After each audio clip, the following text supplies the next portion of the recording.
I think they'll be like third or fourth. I don't think they're going to be quite consistent enough, but they're the type of team that when you play against these guys in pubs, you get a complete idea of what you're going to see in these games in regards to chaos, and they make their opponents uncomfortable. Sure. Like, that's the entire premise of what they do. You look at their picks. Like, I was looking through their drafts throughout the course of DPC. They just pick, like, Ricky mid, and then they just run at you nonstop. And it's all about forced errors, and a lot of it's bluffing. I think Schofield and Whisper are two of the most annoying players to play against that I've ever And you mean that as a compliment? Well, it's the fact is you're watching him do something, and he's on the other team, and you're just thinking to yourself, what the hell is this guy doing? Yeah. And then all of a sudden he's forced 3 reactions because the rest of your team's thinking the same thing, and then he's just out, or he's killed you and escaped. The thing I love about that, too, is this has kind of been their MO even when we go back to before they were Beastcoast. On Vergesa, Infamous, didn't matter what the name was. It was really always their MO. They were a team that was going to come out quick sometimes and just go super ham, run at you like you mentioned. But it's not just a gimmick, right? It's actually a refined tactic that has shown consistency. They're doing it to the best teams. Yeah. They did it at TI, and it's all about this distraction. There's smoke and mirrors where Hector's on the other side of the map farming, and you can give him whatever. I think the difference between them at TI, where they got 8th, and now is that they pretty much only could do it with Wraith King on the world stage at that TI. They won every single game with Wraith King, and I think they lost all but one game where they didn't have Wraith King. But now you just slot in whatever the best matchup is for Hector, and the team makes it work, and they're able to play around whatever different scenarios. Because although the only difference is when you have a different carry is that carry is going to play a different part of the map. They scale differently. You need to enable them in different ways. So they're employing the same strategy, but it's much more diverse and much harder to predict. Yeah, that's a very good way to put it, too. Like, just seeing the history and the progression of this team, because it's tough to be able to have something like that and make it work consistently against the best teams, and they've been able to adapt. They've been able to make it consistent. With that in mind, let's also take a look at what all of the analysts said they think is going to happen today. If what we saw in the wild card is any indication, we're going to have a lot of splits. So, as you can see... Draw. I actually was going to put draw too, but I think that they've linked my fields for the predictions with Cinderin. So I'm assuming that Cinderin thinks that Liquid and EG are coming out on top. But I think that the draw. I actually predicted that the third and fourth could potentially be a remake too. That was the other thing that I had in my predictions. But I'm an idiot. I'm not an analyst. I'm trying to get a little bit better over time. We'll see. Let's take a look at everybody else though, who we do have. And I should be... Oh, Cinderin's not on this one. Okay, let's look at yours, though, BSJ. Why have you come to this conclusion? I just think Liquid's hitting their stride. I think they looked really good. One of the few teams in the European West or Eastern that just, towards the end, looked like a powerhouse. I think a lot of the other teams looked a bit shaky, and I think showing that Nigma made it through the group stage, through the wild card to the group stage, it says even more about Liquid's dominating performance towards the end of the season. Jenkins a believer. Jenkins looks like he thinks Beastcoast is going to be able to take this one. Neil, how do you feel about that? I said a draw, but I'm being generous to both sides because I think consistently South America has been Europe's kryptonite. In that Dream League major, Beastcoast was able to eliminate Nigma in lower bracket, and we've always seen these like SG Esports completely eliminate Secret time and time again in these random majors. So I think more than ever before, South America is a threat to Europe. That being said, Liquid's got the king. They've got Sumail now. That's hard to doubt. One game here and there, I think it's an even split, but I'm still excited to see Liquid in full stride. Sumail is genuinely the prodigal son of Dota, in my opinion. I don't know, like, I'm not a religious scholars professor or anything. I don't know too much about what that story actually means, but I'm pretty sure it means like the chosen one walks out away for a little while, hard journey, comes back, and then just dominates. That's how I feel about Sumail. He's got the beard and everything now. Like, I believe in the beard. I will say that Sumail changes drafts. It's the same thing as it used to be at TI5 when they won it. He changes drafts in the sense that, what is this game going to look like if my mid's up by 5 or 10 CS at like 6 minutes? Like, Sumail just always wins mid. It's absolutely absurd. I don't understand it. He's no matter who he's playing against. That's why I appreciated Insania's candor with an interview that he said that he was like, I think Sumail's the best mid that we've ever had on Liquid, which normally if you have some more egotistical mids, like Quick will be like, dude, I'm right here. How could you say such a thing? But I think more than any other team, Liquid has the most sacrificial one position. Like Mike is playing Mars regularly during the DPC. You show me another one position that's as willing to be able to take a hit in their farm and be like, it's cool. I don't need to win the game. Let's let Koikfa win at one time. They're role fluid. I feel like fluid. this Liquid team, it's just felt like it's their time for a while now. Like it's been like, okay, they're on the come up. Like you're looking at players like Insane, and you're like, yeah, they're almost there. They're on the come up. And now it just really feels like their time. And all of a sudden, you add Sumail into this roster, and I've felt the same way about Sumail as a player. And it does feel like stars are quickly aligning for them, and I think that they're a team that can do really well throughout the entirety of this tournament. I'm mostly impressed by Koikfo with this whole transition. The fact that they just said, yeah, move him to off lane. Mm-hmm. Do your best, buddy. And he's like owning on all their games. The synergy is there. You can tell that Dota's so much about your understanding of the hero you're playing rather than the role itself, because the way that they change their drafts around is based on what heroes the guys play rather than who's the 1, 2, or 3. Right. Sometimes Koikfo will carry the game from the off lane. Sometimes Mickey, like you said, is a Mars. What can you like? Sometimes Taiga will carry from 4 positions. Yeah, sometimes he's an enigma with the second highest net worth in the game. You know, that's the cool thing about Liquid is they're all specialists on specific heroes, and that is not limited to the one role that is on paper for their role. Yeah, and then you go back too with this squad. How many years have they been together?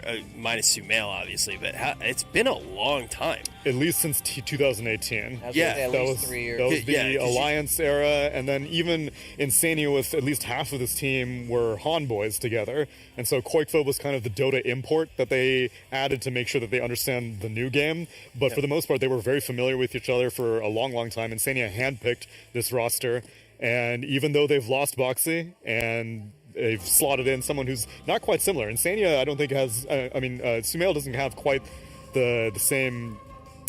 Sumail's a different type of player than Boxy by a long shot, and Koikfa as well. I will say that Boxy was the very selfish type of offlaner in the sense that his hero had to be enabled in whatever draft. So I think that they're used to playing around a guy that's going to take the spotlight. And I didn't get to talk about the draft because I didn't know we were going into the draft. Oh, I'm sorry. Lesh is going to 100% be the most contested hero in this draft. I could have told you that. I literally have it here that Chris Luck played. Let me see. I have Lesh right here. Lesh right there. I didn't write down the part that I'm going to mention it, but it's right there next to Chris Luck. Lesh right there. They picked him 5 times during DPC. I mean, also, I think that we should be thinking about Tiny and Ember as well. And, Lesh is already picked, so that other homework's irrelevant. Yeah, I mean, just be thinking about it. I could also, Snap, Crackle, Pop. He wrote down his breakfast for the morning. Yeah, that's my cereal that I chose today.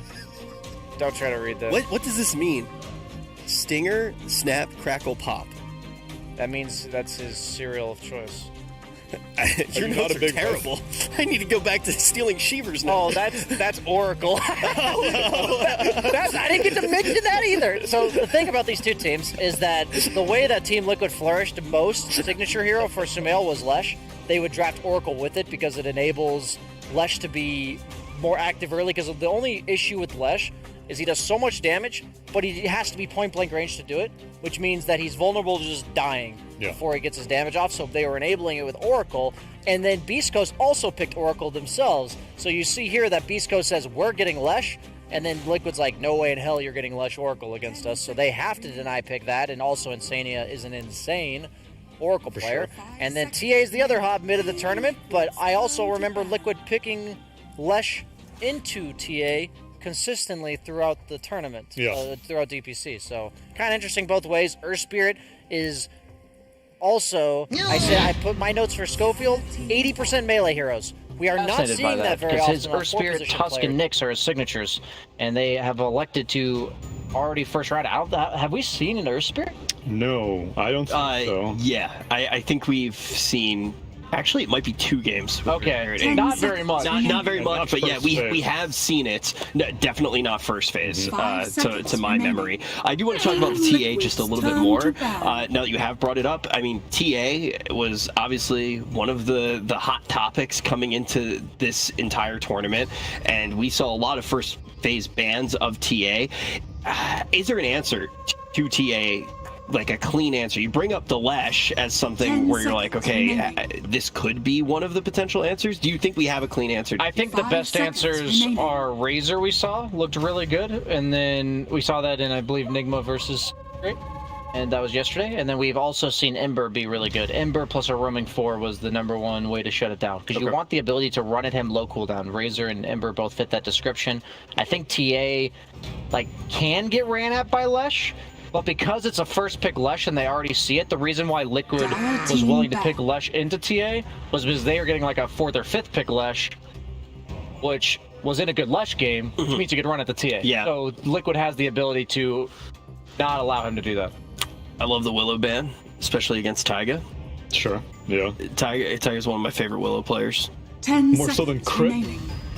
Yeah, okay. They're all both up there. Yeah, they're both up there for sure. There's a lot of strong contenders, and you were giving core answers to Templar Assassin, but I think support answers are good too. I mean, Willow's one of them. Root has a couple of damage instances. Grimstroke, I think, is another good potential to take care of Templar Assassin, but a lot of respects in these bans, though, too. I mean, there's the Wraith King as well. It's very clear that this is one of the things that I really enjoy about being out of the wild cards as well. You know that all of these squads have done a lot of homework on each other. You know, Will's got a giant notebook where he's like, yeah, by the way, snap, crackle, pop. Yeah, this guy ate it for breakfast. Like, they're paying attention to everything, just like you, that these players have been doing. I think we should look out for Beastcoast picking either like a Wyvern or an Abaddon to enable this Leshrac. We talked a similar idea to the Oracle, and that's heroes that they're very happy to pick. And they're not so bad against what Liquid's got so far. Wyvern could be very annoying for TA in the mid game. You have the ability to save whoever she blinks on, and you also have the damage over time from Arctic Burn. Yeah, and also, are we under the assumption that this is a safe lane Leshrac? Because Whisper was running a ton of Leshrac. And the you mean off lane? Yeah. Okay. Yes, they absolutely can flex it, but based on what Liquid has banned, I think they respect ban the Viper just because that hero's so good against TA. Right. It seems like they are predicting it to be a mid. Okay, yeah. And respect bans as well. Koikfa's Broodmother, usually it's first phase worthy, as we saw in the wild cards. Everyone was constantly banning out the Broodmother, always in the pocket of Liquid, and they end up going with a Lina, which looks like a 4-position Lina. Yeah, I would imagine Abaddon will be Beastcoast pick, but Warlock would make sense to me too. Why would you want a Warlock here? Just to counteract this incredibly... You're already threatening a very strong dual offlane. That's what Lina does. And so usually in that regard, you want to pick a support that's very selfless, just says, give all of my resources to my carry and let him survive the onslaught that he's about to deal with. Because Lina, that's the reason you draft Lina. Liquid, we can expect something like a Magnus to go with the Lina. They already banned the Slaughter out. That's their other signature. But is there any reason why you like the Abaddon more than the Wyvern that you talked about? Wyvern and Lane struggle. Like, she's not as selfless as Abaddon is. Like, if they had a weaker 4, then Wyvern would be a better option. But I think you'd get slaughtered. So there's the Snap, Crackle, Pop that I have on here. I didn't think they were going to go for it against what I saw currently in the draft, but that is Stinger's #1 hero of the DPC far. Like, he's picked the 5 position. So they are 100% going signature. Most picked heroes in respective roles thus far for Beastcoast. No surprises. Like, yeah. 100%. Man, your notes were really solid. I just couldn't read them. Yeah, I have doctor's handwriting. You my dad for that one. I really thought it said Snap, Crackle, Pop. What was it? It's Snap, Oracle, Grim. Okay. Grim was Pop? Yeah, I think he was just rolling with the Crackle, because Oracle definitely looks like Crackle. I don't finish my O's. Yeah, I usually read like the first 2 words and assume how the story's going to end. But yeah, you're correct as well with that mag. That's not hard. Liquid has done Lina Mag and Mag Enchantress a lot. The Enchantress was from ban. That's a Taiga special. So now it's the Mika hero. He's got Jug, he's got Faceless Void. 5 seconds Don't know what the carry matchup is quite yet. And still, like, I'm still not 100% confident this Leshrac is mid. I guess this pick will determine whether or not it's going to be Whisper or Chris Luck. They're almost certainly taking the Void here, right? It's not like the best lane, but... As a denial pick? It goes well with your Snapfire. And, yeah, it's a pseudo-deny pick. Like, you only have 2 bans. Yep. and you don't like most of the time at this point in the draft, we've seen a lot of carries removed from the. So far, Wraith King is the only one. Yeah, Morphling, but they're not going to pick that with Mag. So, out of all the melee carries left, they're almost all there.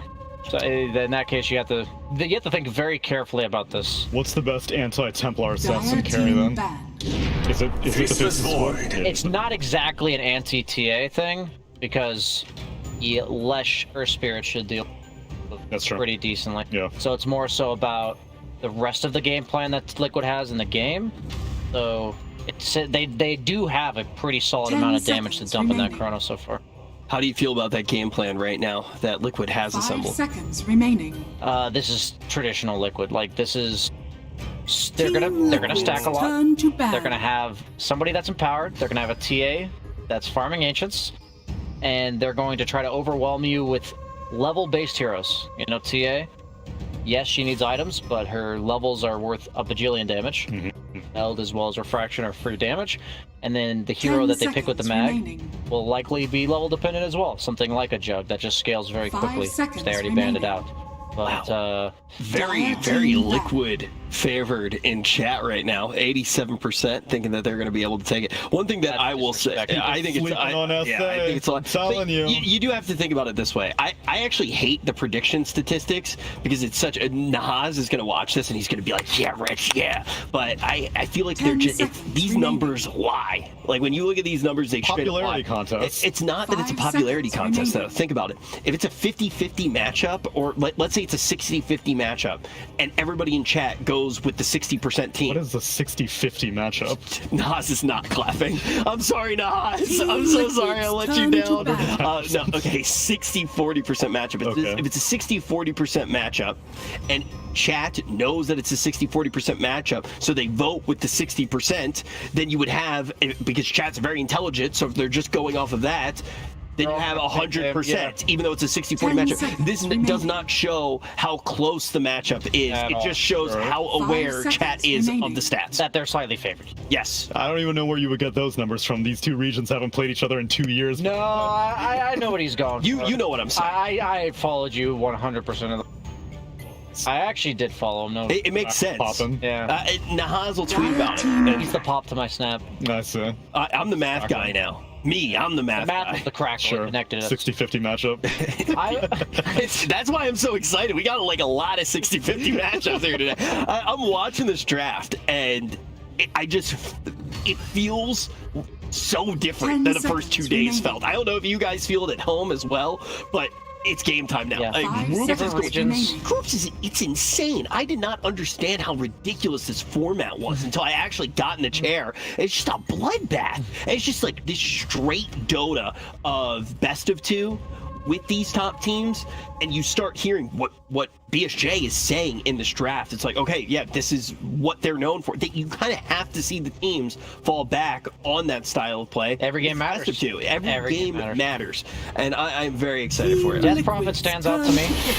Venom. I didn't think they'd pick it. They're the only team in SANA that's like prioritizes Veno, but it's against Oracle. So it's like in theory it's nice against TA because of the damage over time, but the Oracle is one of the best supports to deal with this because you have the false promise to heal people over time against the DOT, and you also have the Fortune's End to purge off the Gale in lane. But I did not think they were going to Liquid have to pick a melee core for this in map power. There's so many cores you wouldn't usually be willing to pick that you will pick because you have an Oracle. It's my problem. Even in the lane against a Veno? Yeah, absolutely. Okay. So what's on the list then? We Phantom Assassin still available, but so they have a ton of magic damage and a Chrono, but I think you can actually bank on them having damage issues if you pick like Spectre. I was gonna say a Sven or like a even a Life Stealer. Like you can just expect them to have damage issues. Like I don't. It's hard to imagine these heroes without seeing them. Mickey's kind of all over the place in terms of what he picks, but I think it'll be more of a hero that's meant to enable the TA. It's not like a hard one that will be able to participate early. So I take back Lifestealer. It's a trash suggestion. Played a fair amount of Bloodseeker. I did not think they were going to go PA. I will say that right now, because usually PA you want to pick into no magical damage. Sure. And that's literally all. She's gonna stay alive in the Chrono pretty well, though. no breaks to deal with that, and if the Leshrac gets nearby, which it's, I guess, probably going to be, it's pretty confidently a mid lane Leshrac at this point, then there is a lot of damage in the Chrono that you can dump in. I don't particularly like this PA pick, so if I see some cool rotation from Taiga around like 4 or 5 minutes that kills the Veno once or twice and opens up that area, because if you don't do that, the Veno will push you towards the triangle way earlier than you want to be, because you have 2 cores that want the triangle between the TA and the PA. Liquid needs that space to farm, and I don't think they're going to get it, so I'm actually going to lean towards Beastcoast for this game. Okay, so Team Liquid, if they want to win, they need to create space to farm. And it's by punishing the Veno, by how they do that. Okay, so we're going to be paying a lot of attention to the Veno in this game. Yeah. How do you feel? Do you agree with what BSJ said? I'm definitely on board with that. Mainly, if nothing else, percentage-based business, 87 for Liquid. Put respect on South America. I'm saying Beast goes for game number 1. Yeah, I'm a 60-50 guy myself. I tried. You tried. I had an attempt. But hey, look, I was going to try to do more math to get me out of here. Let's go up to the casters and let's see who's going to be able to take it. I'm very excited for this one. It's going to be Beast Coast up against Liquid.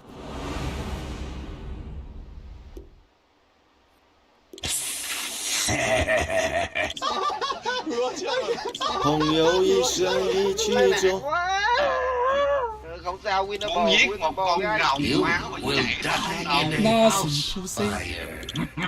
you so much, Rich. Yeah, here we are, of course, the battle between regions. South America up against Europe. Beast Coast versus Team Liquid. And a nice little drafting process there for Beast Coast. It felt like that Venomancer last pick.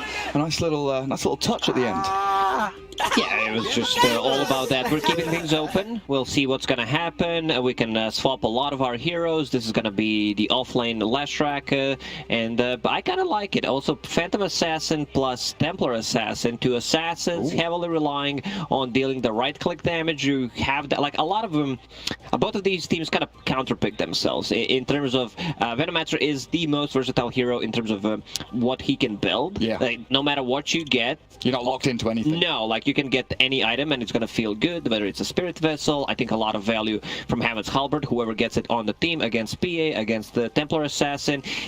Personally, not a big fan of the 2 cores who pretty much do the same thing. They also want to be playing the same part of the map. They want to be in a triangle, get their items up, especially Phantom Assassin, who could come online a bit faster now with the Mag, with the Empower. But yeah, might be a bit of a struggle considering how much pressure can Beast Coast put on them. Yeah, Leshrac off playing that Venom mid, and when you've got lots of damage to go into the Chronosphere, we could see K1 start off a lot of team fights because it's not just 1 or 2 pairings. He's also got the Snapfire once she hits level 6 as well, right? Tons of magic damage to put into that Chrono to win team fights. Yeah, Panel talked about how PA usually does not love to play into a lot of magical burst damage, and they have a ton. Like, getting on top of Oracle is going to be crucial this game, because he can pretty much negate all the damage coming out from the Beast Coast. Everything they got is magical. There's some Diabolic Edict, a couple of right clicks from Faceless Void, but that's going to take time until he comes online. Yeah, until he gets some items up and running.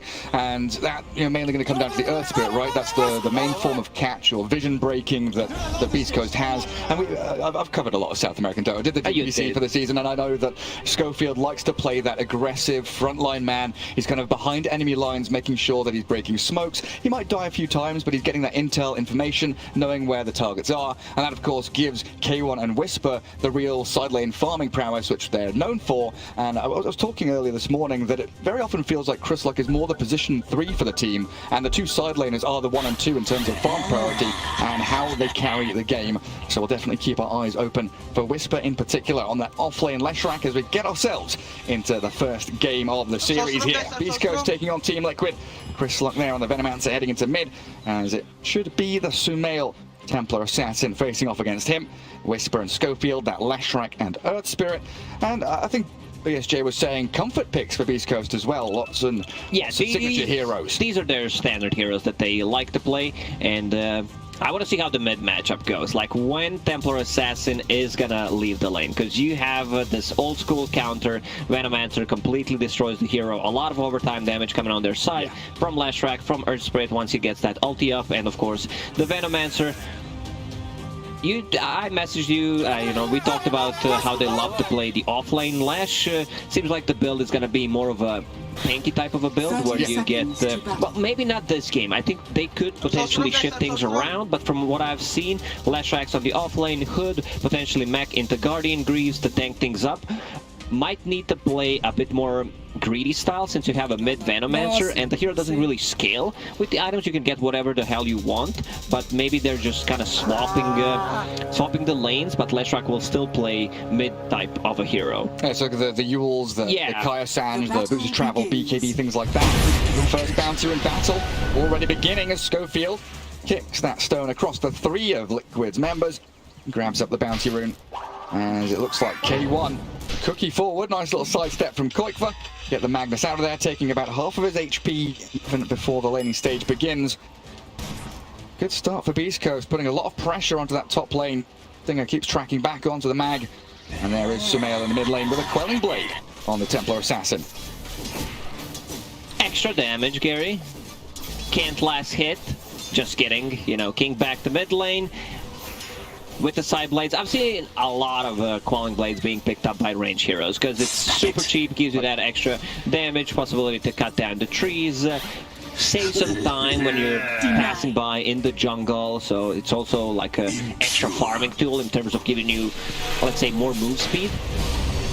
Schofield, caught by the Fortune's End. He will be able to get away thanks to Whispers back up there, and the damage returned onto Mickey and Kind. Yeah, I think you're right with that Quelling Blade. We saw it a lot on the Medusa, the Gyro, the Luna, a lot of those heroes with the spill damage. Being able to farm that a little bit faster, push out the wave and make sure, you know, an important job there for the TA, right, is push out the wave so you're not in the lane for as long, dealing with that damage over time, and then do this, as Sumail is, farming the small camp to accelerate yourself towards that early bottle. Now it's going to be much easier for Templar Assassin to play, because before, Templar Assassins, they did not want to buy bottles. Right now, Sumail's bringing another healing salve. Couriers are very slow, so that's going to take some time, but with the addition of the water runes, you're going to be able to fill up. We can still see that he's on top of CS, but a lot of damage coming out onto him. Oh, a tremendous amount from Chris Luck there, and it's only going to get more difficult for him as those levels do come in. And what about that top lane? How's that all going for them? Tiger there contesting the pull by Stinger, launching a few stuns his way. So far, K1 on that Void 6-0, while Magnus coming out on top. And we're seeing a fair amount of this offlane Magnus, right? When you've got this 4th position contesting and you've got these split lanes, basically, 2 1v1s. The Magnus against the melee hero does reasonably well. Also, so does Lina. The 1 point in Light Strike Array, then go back to Fiery Soul. It's just a lot of damage. You can keep that Fiery Soul stacks going on. Cookie misses, might be in trouble. That puts him in danger. Good skewer back as well, and Stinger, oh, the optimistic TP, he's not getting out of there. First blood for Tiger, the dangerous lane for that Magnus Lina. We've seen the exact same lane from Execration yesterday. Didn't go too well, but it's a very potent combo. Skewer back, Shockwave into Skewer, into LSA. You're out of position. You need to be very careful. And back to the bottom lane, Mickey farming really well. 13 CS, going for Orb of Corrosion as his next item. Just you want to get that cheap damage. Fluffy Hat also gives you a bit more tankiness. And you don't go for Battle Fury, of course. You have a mag in the team, so most likely it's just going to be a Desolator.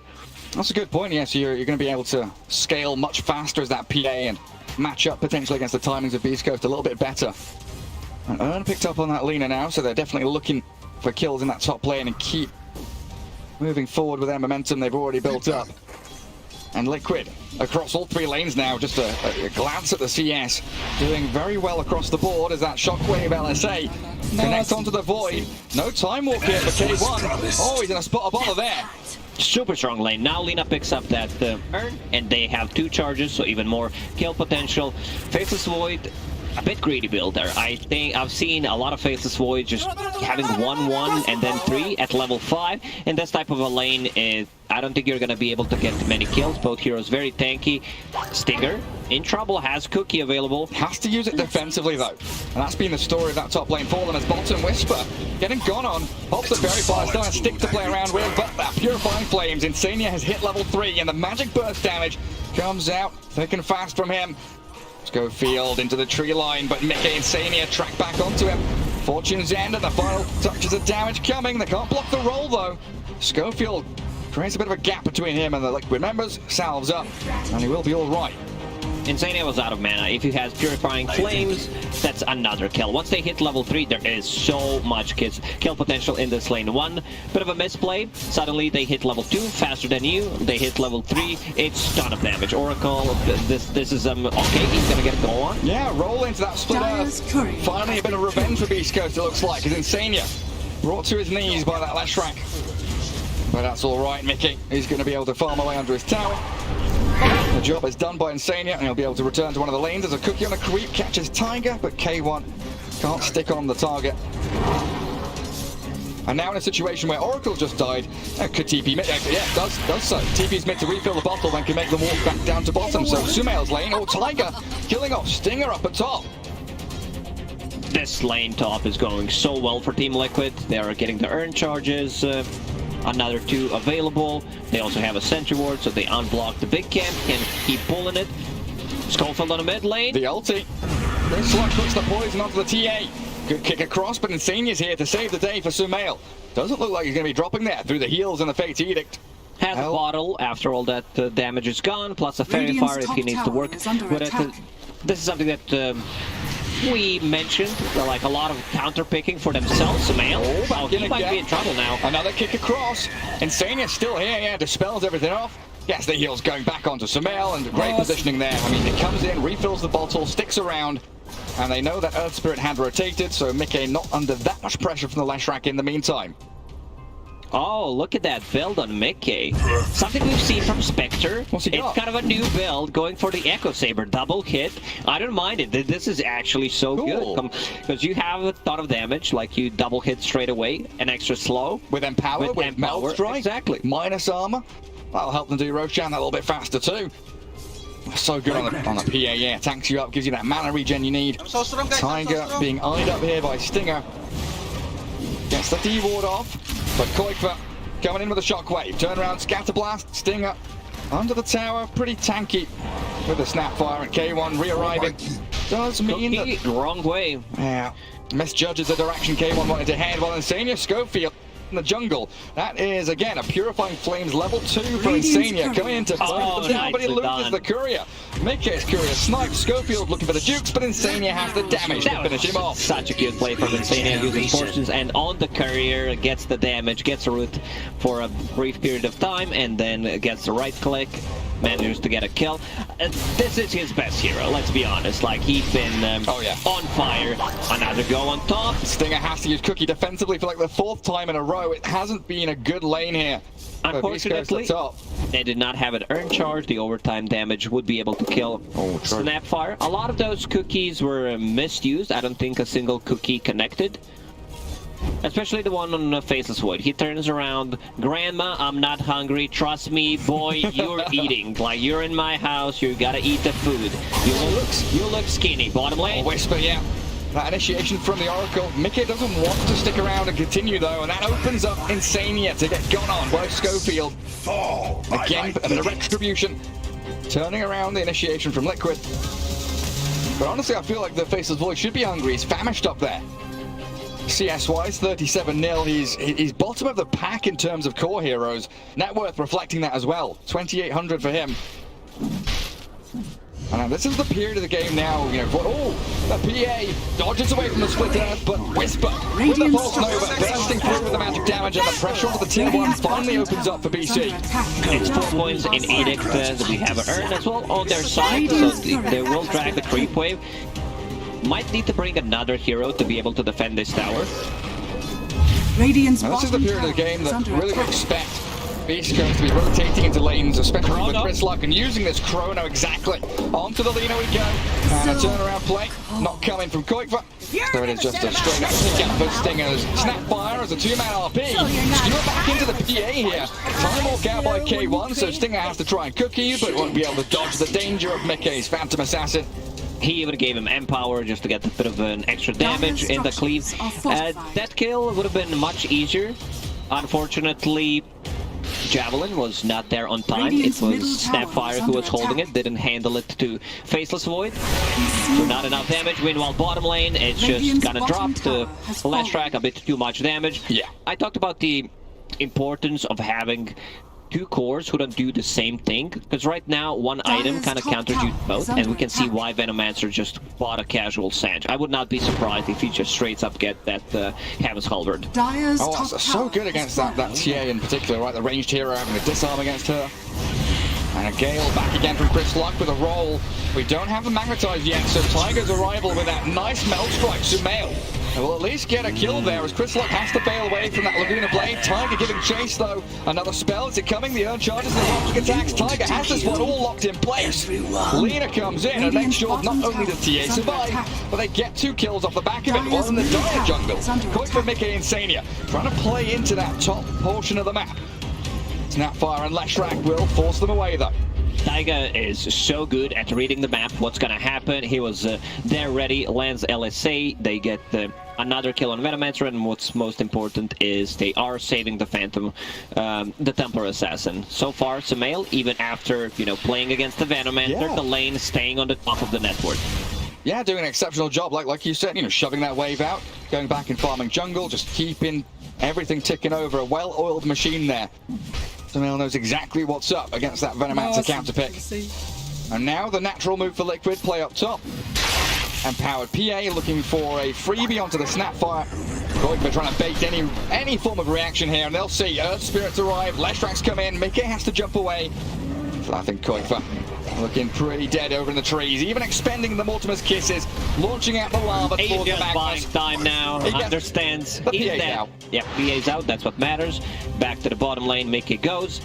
Still has that Echo Saber queued up. I really want to see it in this game. What surprises me about Dota is how creative you can be and how much Dota players just love to copy each other, because this is not a thing. Like Spectre, if you did this a month ago and if you did this in the pub when you're not a high MMR player, you would get reported. Like that's an Overwatch case, and an easy one. Whoever's watching it is just guilty. Guilty.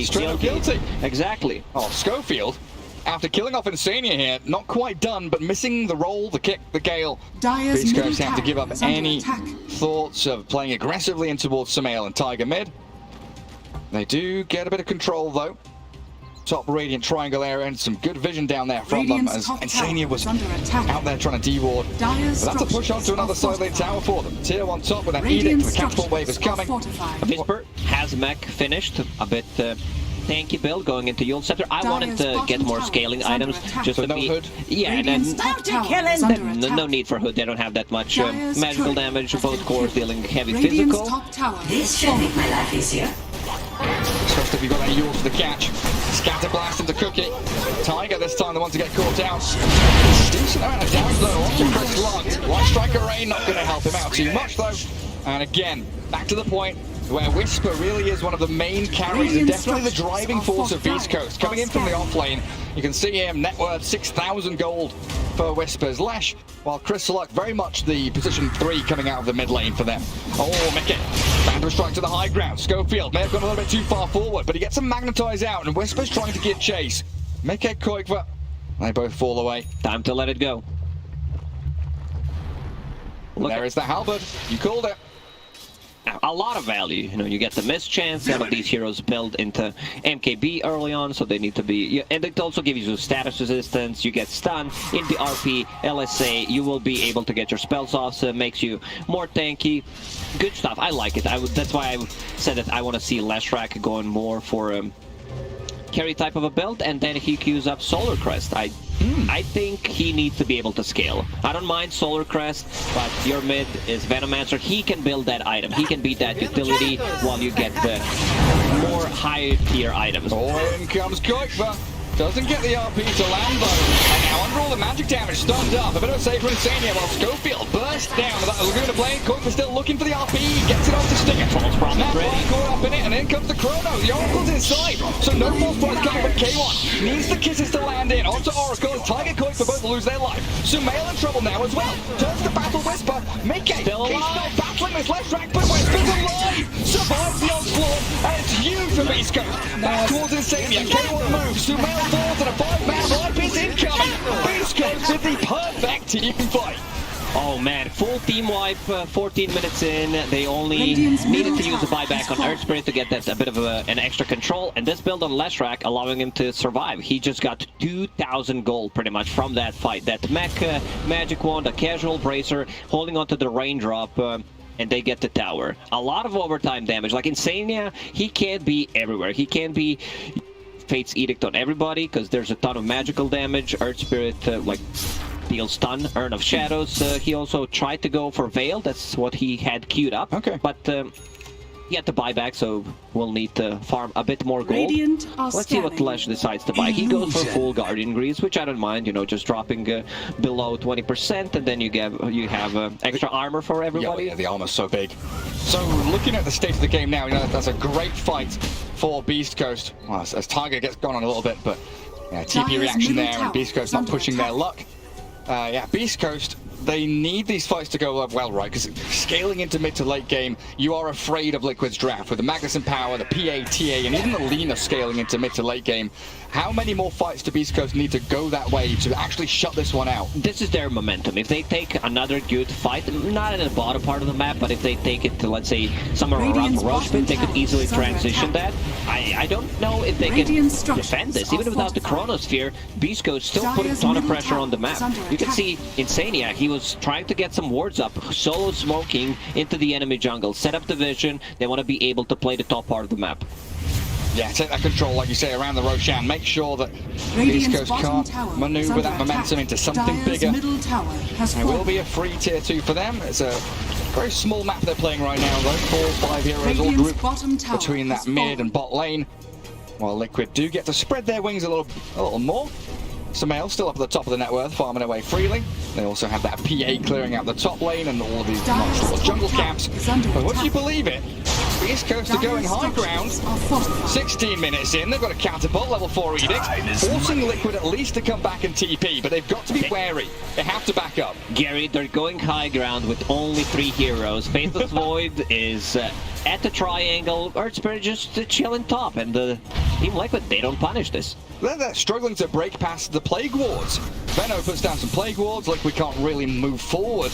And yeah, you're right, K1 just farming back in the Ancients has his SNY very nearly completed. It's not just that they have 2 heroes who love to be at the same spot. They have a third one, Magnus. He also needs to get some farm. He has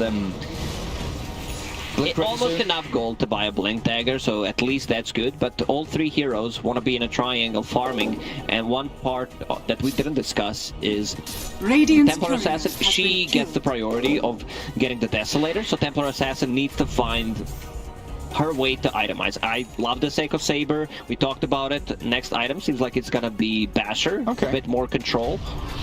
So not going to go for the BKB then, because TA is going for one, and usually when we've got these 2 kind of cores, you want that synchronization of double BKB, go team fight together. Might still swap things around. I don't think damage is the issue. Once you're empowered, you need levels. You have a level 2 coup de grace, so that's where the damage is going to come from. We'll buy Mithril Hammer, see what happens, how the next fight is going to be played out. And maybe the thought process there is, if we have BKB on TA, we'll have False Promise for the PA, and we can kind of spread things that way. As Liquid, like you mentioned, that ward over in that top jungle. Scouts out, nobody there. Top lane's pushed in. RP comes in. The cookie back, Life Striker is there, but the kisses. It's all too late for Beastcoast. They've been slaughtered. This one's done. In comes K1. The Chronos the Oracle catches up the PA2. Whisper's damage is still coming through. Sumail, the turnaround stuck with the Life Striker. Shaw is there, but he pops out after the ball. Whisper is not dying. So big for Liquid, but Beastcoast. They strike back with an ultra kill on Whisper. Oh my god, the damage coming up from Whisper in that fight. Even though they landed a 3-man RP, good chrono stream from K1 just to cancel the whole fight. Cookie and full Snapfire ulti on top of it. Whisper, I think the item belt is actually what's winning them the fight, because he bought that earlier Bracer, bought that Raindrop, Magic Wand, transition into mech, now has full Guardian Greaves, and if he didn't have that medallion, maybe, you know, if he had an Ogre Axe, outcome would still be the same, but tanking up, realizing where most of the damage is going to come from, it's just physical. You know, both cores, they've been dealing some heavy right clicks, going into medallion. And his Pulse Nova was on the entire team fight, like in the chrono, onto 2 or 3 heroes. Oh man, that counter initiation, it looked so good for Liquid. Yeah, we're gonna see that again, and then Cookie on Oracle in the backlines actually connects. We're gonna see K1 coming from the side, catches 3, beautiful Chronosphere. That damage over time, the magnetize, the pulse nova. Man. And you can see Guardian Greaves. And now the jump into mid. Oh, Schofield pays for his insolence this time around. Blasted by Sumail and Tiger. Lashrak even went for armor talent, which I really like. You know, it's all these small pieces are coming together, going into Heaven's Halberd. Man, I'm loving this team. They just have such a good grasp of understanding like what needs to be done in this specific situation. And it does, like you say, it does need to be done, right? These are all the right moves that have to click into place for Beastcoast. Because you are still contending with this Templar Assassin scaling, the PA with the Empower, the ability for Liquid potentially to hold high ground. First Aegis here for Beastcoast should be able to gather them up. Some more map control though, you know, this outpost being grabbed, maybe a couple of tier 2s, and choke out the map to make sure that you don't get the full efficiency from that empowered PA. Cookie, just to close the gap, he's gonna have another time walk available in 2 seconds, not gonna chase. Well, Chris Luck. But Chris Luck slithering across, look at him go. The sluggish Venomancer suddenly turned into a speed demon. Dire's top tower is under Gary, attack. what's the worst feeling for you in Dota? When I'm a hero, like literally, like I'm a Medusa or a Necro, a Crystal Maiden with no boots, 15 minutes in, I'm undying and I'm just walking around thinking I need to walk there, I need to go here, and I can't do it. They're going high ground. Chrono available. They've got kisses too. Everything at their disposal. And K1 with a chrono. Straight onto the Oracle. There's the kisses. Leaning out the second focus. Beastcoast moving into this tier 3 in the Radiant base. 2 snipe outs. The buyback forced from Insania. But the defense not coming from Liquid. Templar Assassin, PA, they're going to come back and try and defend as the missed skewer. Koitva trying a sneaky play there with his blitz forward, but K1 focusing onto the barracks, disarmed by the Fate's Edict for now. But that's Whisper you have to deal with that Diabolic Edict shredding through your building. Melee rack's about to fall. In comes a PA, but the Poison Nova and the Pulse Nova. Nova's everywhere. Cookie misses, but Mickey has to jump away to safety. Beastcoast playing what they needed. Barracks down. And there's no reason to stick around here and push any harder. They know the Liquid are on the back foot. That's what they came for. TP mid, clean it up. They still have Chrono, they still have 2 minutes left in that Aegis, so they could run down the mid lane once again. To go back to what's one of the worst feelings for me is missing the first creep when I'm in the lane. Oh yeah. And also whenever I have off laner or a mid laner who can potentially hold Philosopher's Stone while I'm playing position 4. Oh. There we go. Who's holding it? Venomancer is holding it. Like Tinker, Zeus, these are the mid laners that you know, love to have him. True. For the off laners, Darkseer potentially can hold it. Where's the free money? Can't get it. Sad times. So what's the move for Liquid here? Is it a waiting game? They need to wait. Yeah, they definitely need to wait for Roche. Oracle bought back in the previous fight. If they catch a glimpse of him, Earth Spirit will just and try to get the spells on him. It's a very hard game for Insania. There's so much chaos. The longer you wait, if they park outside your base, the harder it's gonna be to fight. Venomancer, Edict, you don't have a glyph available. Like Venomancer just putting down those plague wards, it makes it almost impossible. Also for Koikwa to jump in. We've seen he try to go in, miss the skewer, and here they are, knocking on your tier 3s again. Yeah, the fact that K1 is just constantly hunting for it, does get skewered. Good play from Liquid to take the Aegis. And the Kisses looking to try and distract and scatter Liquid around, but the Yules into LSA Melt Strike. The damage up to K1 with a Laguna Blade Shockwave, but he time walks literally all the damage away. And Mickey, he jumped in aggressively. Needs the false promise to get him out of there. Beast Coast have been held for now. They still have RP to toy around with here, Liquid.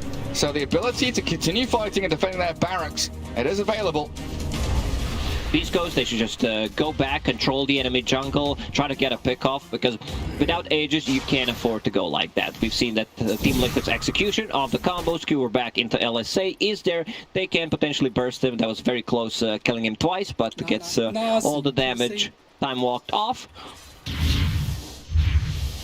And next Roshan, what is it, 3 minutes until fast spawn. So a lot of time here for Liquid to consider a smoke move. think about how they're going to farm out this triangle, get rid of the Ancients, stack it up a little bit for the PA. But some huge items coming out from Beastcoast. See that Skadi and the Shivers Guard. Shivers Guard done. They know. It's all about the physical, get the armor. We can see third Heaven's Halberd being built. Another one. By Stinger, has a medallion, gives armor, has a casual buckler, something that Puppy kept doing for years, a couple of years ago, and now going into Heaven's Halberd. Yeah, Puppy's... Oh, there we go. Nice little pick off on Schofield. He's doing his classic Schofield thing. He's playing frontline, making sure he scouts out where Liquid are playing into. So Whisper giving a bit of safety and freedom in that top lane. And here's Liquid playing big map again. All 3 lanes being farmed. And that net worth lead not really picking up for Beastcoast. It's been around, what, 4 to 6k for quite some time now. Dire are scanning.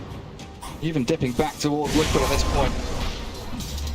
K1 gets onto Mickey. Not too much backup nearby. Magnus is up north, but the PA is just demolished. Kisses and K1 with Whisper there. The magic damage punishes Mickey, and that's a Phantom Assassin without buyback for 50 seconds. I don't think he would want to buy back, because if he buys back, like, his game is pretty much over. You do not want to be in that situation, and now they will go for tier 2 tower. Edict available once again. Just faking it, they don't need it. Well, everyone knows that there is no Roshan for at least a minute and 20. They will poke. Beastcoast, they will see what happens, pop that Edict. Reach up the ramp. Get to the high ground. Dire's That's good for Shockwave Skew along Striker Rain. The combo play, Laguna Blade, and the RP. Onto K1, he's dead. Beautiful execution from Liquid, and now with the Yulstep to light strike, Whisper Quartet. The minus armor from Sumail bursting him down. Kuiper jumped in, he's going to be set up by the Oracle, and Beastcoast held in their tracks.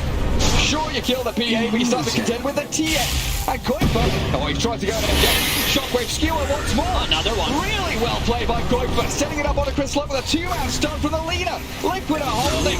Beautiful out onto the Venomancer, and 3 kills in a row. Gorgeous execution there from Team Liquid. They execute the combo once again, pretty much perfectly. Kuiper spot on. He, you know, Koikwa on the mid lane looked great. Koikwa on the off lane looks more amazing, to be honest. Like, this feels just like a natural lane where he should be playing. And we can see RP further away, no one can get close, can't help him out with the stun. Fast forward, just good overall understanding where everyone needs to be at. And then finds Chris Lock on the back end as well. Really, really great execution from Kuiper. And of course, the positioning and setup from Liquid, it was all predetermined. They knew what was coming. They believed in their Magnus, and he delivered. And now that lead we were talking about, from 6k down to 5, down to 1 now. As Beastcoast have 45 seconds on the clock until Roshan would very likely have their full arsenal of abilities ready to fight. And nobody except PA has buyback in this game right now. Templar Assassin, Aghanim Scepter done, so she can be anywhere on the map if there are traps going into Shard next. This Shard is actually so powerful. Max duration, 3.5 seconds silence. Yeah. Next Roche will respawn in 20 seconds. Chronosphere up. Beastcoast in position. Liquid all playing down in that bottom right-hand corner of the map. Dire's middle tower is under attack. BC going to try and shove out that one extra wave top. Have to contend with mid though. The traps are pushing out mid, getting towards tier 2 tower. Liquid would definitely want to have level 18 on Phantom Assassin, plus a BKB. She also finds Orb of Destruction, even more minus armor, which means more damage, just needs another 200 gold to finish it off. Stack done by Koikwa. Efficiency stacks the enemy triangle, which allows Phantom Assassin to get her levels, and also get that BKB done. Are they letting them get away with this though? Roshan has been started, and Liquid smoking across, so they scan it. They know BC are in there. Oh, this is going to be close. Roshan nearly dead. Koikva walking past the plate wall. Chris Lock going to break the smoke, gets Abigail, misses out. Mickey can jump and goes under there. Bursting through Chris Lock, but Roshan's gone. BKB out from the PA, but she's disarmed before, and his Laguna Blade does very little. Tiger tanking up through the kisses, more Whisper saved by a cookie. Critted down by Mickey. Turn around for the snapfire at K1. Still has that Chrono to play with. Mickey though at the backup of the lean out with that Light Strike Array stun. Insania the target of choice though from Schofield and K1. Try and burst through the Oracle, force the false promise as they lose 2 of their cores on Beastcoast. The buyback coming and the Chrono expended. K1 needed to. I don't think Chrono was necessary there. You can pretty much let Oracle die or let him live, you know, but the Chronosphere long cooldown. Still not afraid to use it. Okay, but Venomancer didn't get the ulti off. That's something that they need to work on. Maybe his next item should be Eon Disc so that he can't be bursted. Right now his HP is a bit limited. At this point it's only 1700. But it's interesting, right? Because Roshan was grabbed by Beastcoast, but you consider that a team fight loss for them. Liquid came out on top in terms of execution, killing off heroes, but they do have to worry about the next push that they have to deal with. Aegis on the Void, they have Cheese and Shard as well, right? He got everything. Didn't have it straight away because he was very afraid of swapping his items in the middle of a fight. Now has that Shard, so he can rewind back if he doesn't like it. And Stinger there holding the Cheese. So could hand it over to one of his squad mates. A tithe to the impurities. K1. A minute and a half for Chrono. Alone up top. Knows the PA was up there a second ago. Plenty of backup though for Liquid around her. And look at that pickup from Oracle. Blink Dagger now for Insania. So that distance, that reach he'll have much easier to execute his saves. This is a big item. Lina still holding on to Philosopher's Stone. Shard already available. Going into Aghanim Scepter. So pure damage. Laguna Blade. Especially up against that Void imagine if they land like 3-man RP into LSA, into Laguna Blade with pure damage. That's gonna hurt. Who's holding on to Cheese? It's Whisper. Oh, Whisper's got it now. Yeah. Over to the lash. Jump in, and the rewind. K1 playing with Liquid a bit, but the combo's coming. They don't get a Light Strike Array this time. A TA magnetized, jumped on by Schofield. A little dance around the TA, kicking her off to the side. K1 looking for the opening. Doesn't have Chrono for 20 seconds though, so instead goes toward Tiger, looking for the bashes. This arm comes, and there's the meld of the minus armor. Tiger will be able to skip back towards the fountain, as Schofield required to buy back to try and finish off these barracks. A few more hits there for the ranged one, it looks like. BKBs already used, so they need to reset. That was a nice pushback from Taiga with the Psychic Headband. Void goes on him, looked pretty dead unless Insania saves him. No need, like the communication from Team Liquid, they're not overlapping their abilities, they're really holding, getting the maximum out of it. Still, they need to be very careful about that skewer into LSA combo. Because there is not a single save ability. Possibly Cookie, but you can't put yourself in such a bad spot. Most likely you're gonna die. You overstep. Wait, what? Die back on Earth Spirit for the Chrono! In comes K1, Whisper with the damage. Absolutely pumping it towards Liquid. They're not gonna kill yet. Schofield will be the first to fall. Tiger finally bursts down as the false price on the Sumail. Buys a bit of space for the TA, but the focus from Beastcoast for 2 supports. Insania and Tiger both down, and now Mickey is isolated, all out on his lonesome. Great Chrono from K1. He caught 4 people inside. Whisper a bit early with the stun. Still, they managed to kill 3 heroes. Earth Spirit is just their, you know, sacrificial goat. We're gonna send them in. You go in, do your job, scout things for us. We don't care too much whether you live or die. And now they're knocking once again on the tier 3. Back. In we go, but there's no stuns to follow through. So K1, BKBs and Time Walks. And really, the brunt of the damage here going onto the buildings from Whisper and K1, focusing down the barracks, whittling away at the structures of Liquid. 2 melee racks surviving for now, top and mid lane. And they still have Aegis here for 14 seconds, but it means that K1 and Beastcoast not comfortable continuing to push short of fight. And here it is, Lacoste. A huge Chrono into them. And yeah, split Earth used quite early on, but that Pulse Nova damage takes them down to all like half HP as the fight properly kicks off. A bit of a panic mode, but I understand. He's not caught inside a Chronosphere, one of those feels good moment, and then just follows it up. Ulti still running, dealing the damage on top of Diabolic. 3 Heaven's Halberd done on Beastcoast. Even Snapfire has it right now. TA gonna have an absolute nightmare of a time. What about the other assassin? The Phantom Assassin, yeah, I guess they could put one on her. Incredibly potent itemization from Beastcoast. I still do need to close out this game, though. There's always that threat of the late game. The ability for Liquid to drag this one out, get to a point where they win a couple of team fights, and we do keep our eyes on the buyback status of everyone, knowing that PA doesn't have it for 6.5 minutes, Earth Spirit for 5, Snapfire for 2.5, and everyone else is lacking the gold outside of Magnus. So potentially, one fight for victory for Beastcoast, a couple of holds for Liquid to stay in this game. Dire's bottom See how they do. tower. Sprinting down the mid lane. They want to try and cut across, clear out the top wave, so they get into those 2 lanes which do have barracks still standing. Full E-Blade on Venomancer, so even more disarm. Yes, I don't know. I don't know how you fight once the BKBs are down. And you also need to prematurely pop a BKB, otherwise you're gonna get disarmed, and then BKB is not gonna do anything. So a very tough situation for Team Liquid to be in. Now we're gonna need some of that real sweet dance move from Koi for Magnus again.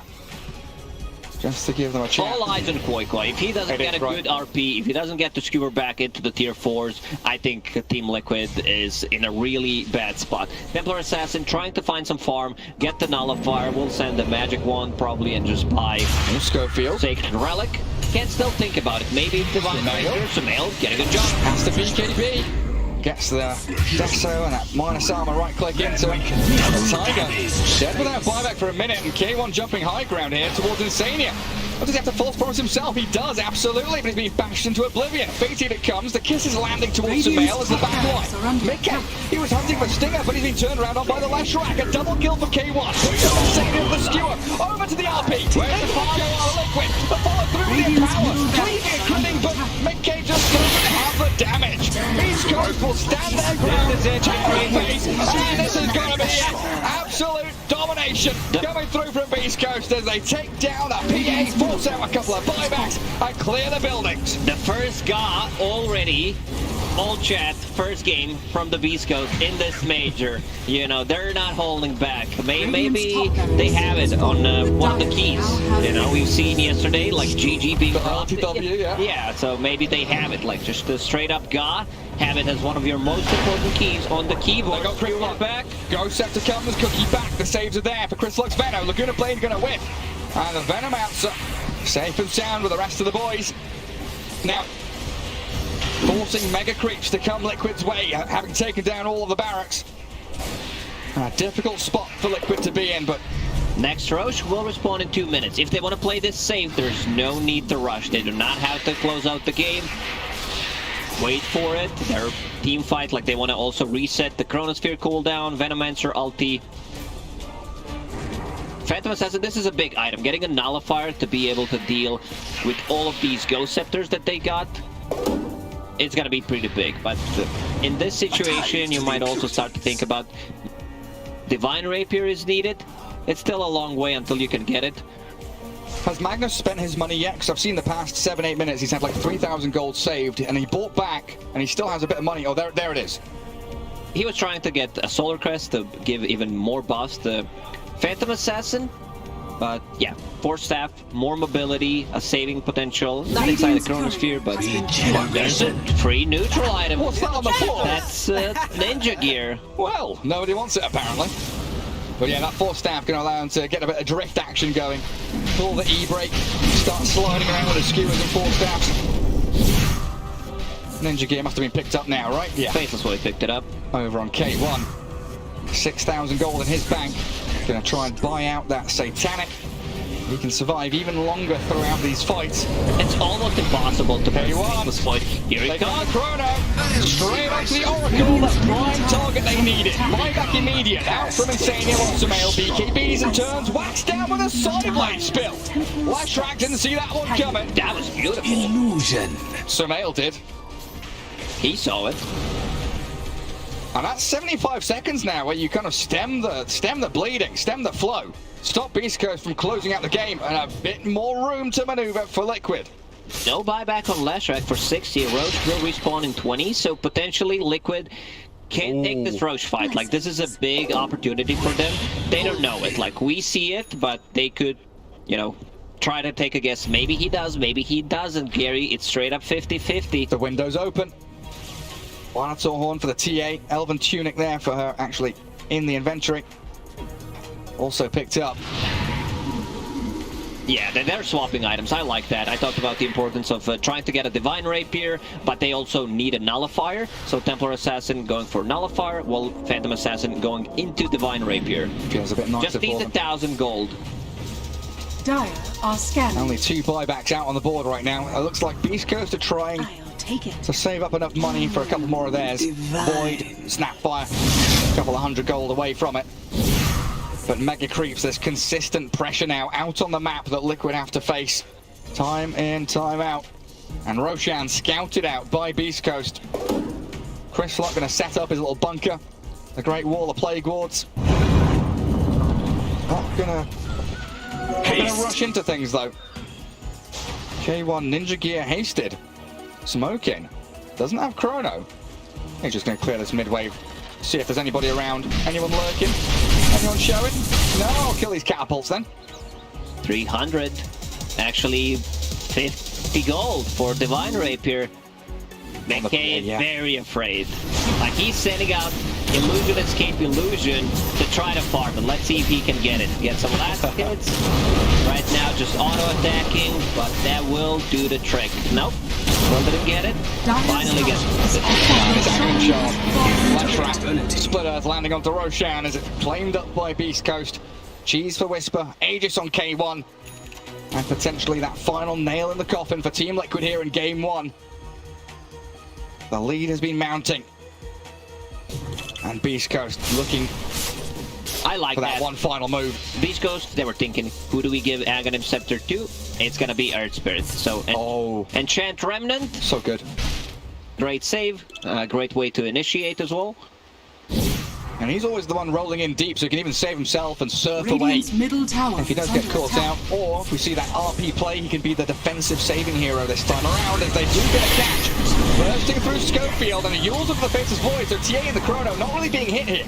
They've got the false promise out of Liquid, and Chris Lock running back in towards Sumail. They're trying to put damage on him through the false promise. Dania being focused by K1. Lightstrike Ray holds the Faceless Void back, while TA chasing back Whisper, but TA's gone. The damage was enough. And Tiger found on the left-hand side. Now you've got no execution from Liquid. 3 heroes dead with no buyback, and Beastcoast looking for your tier 4s.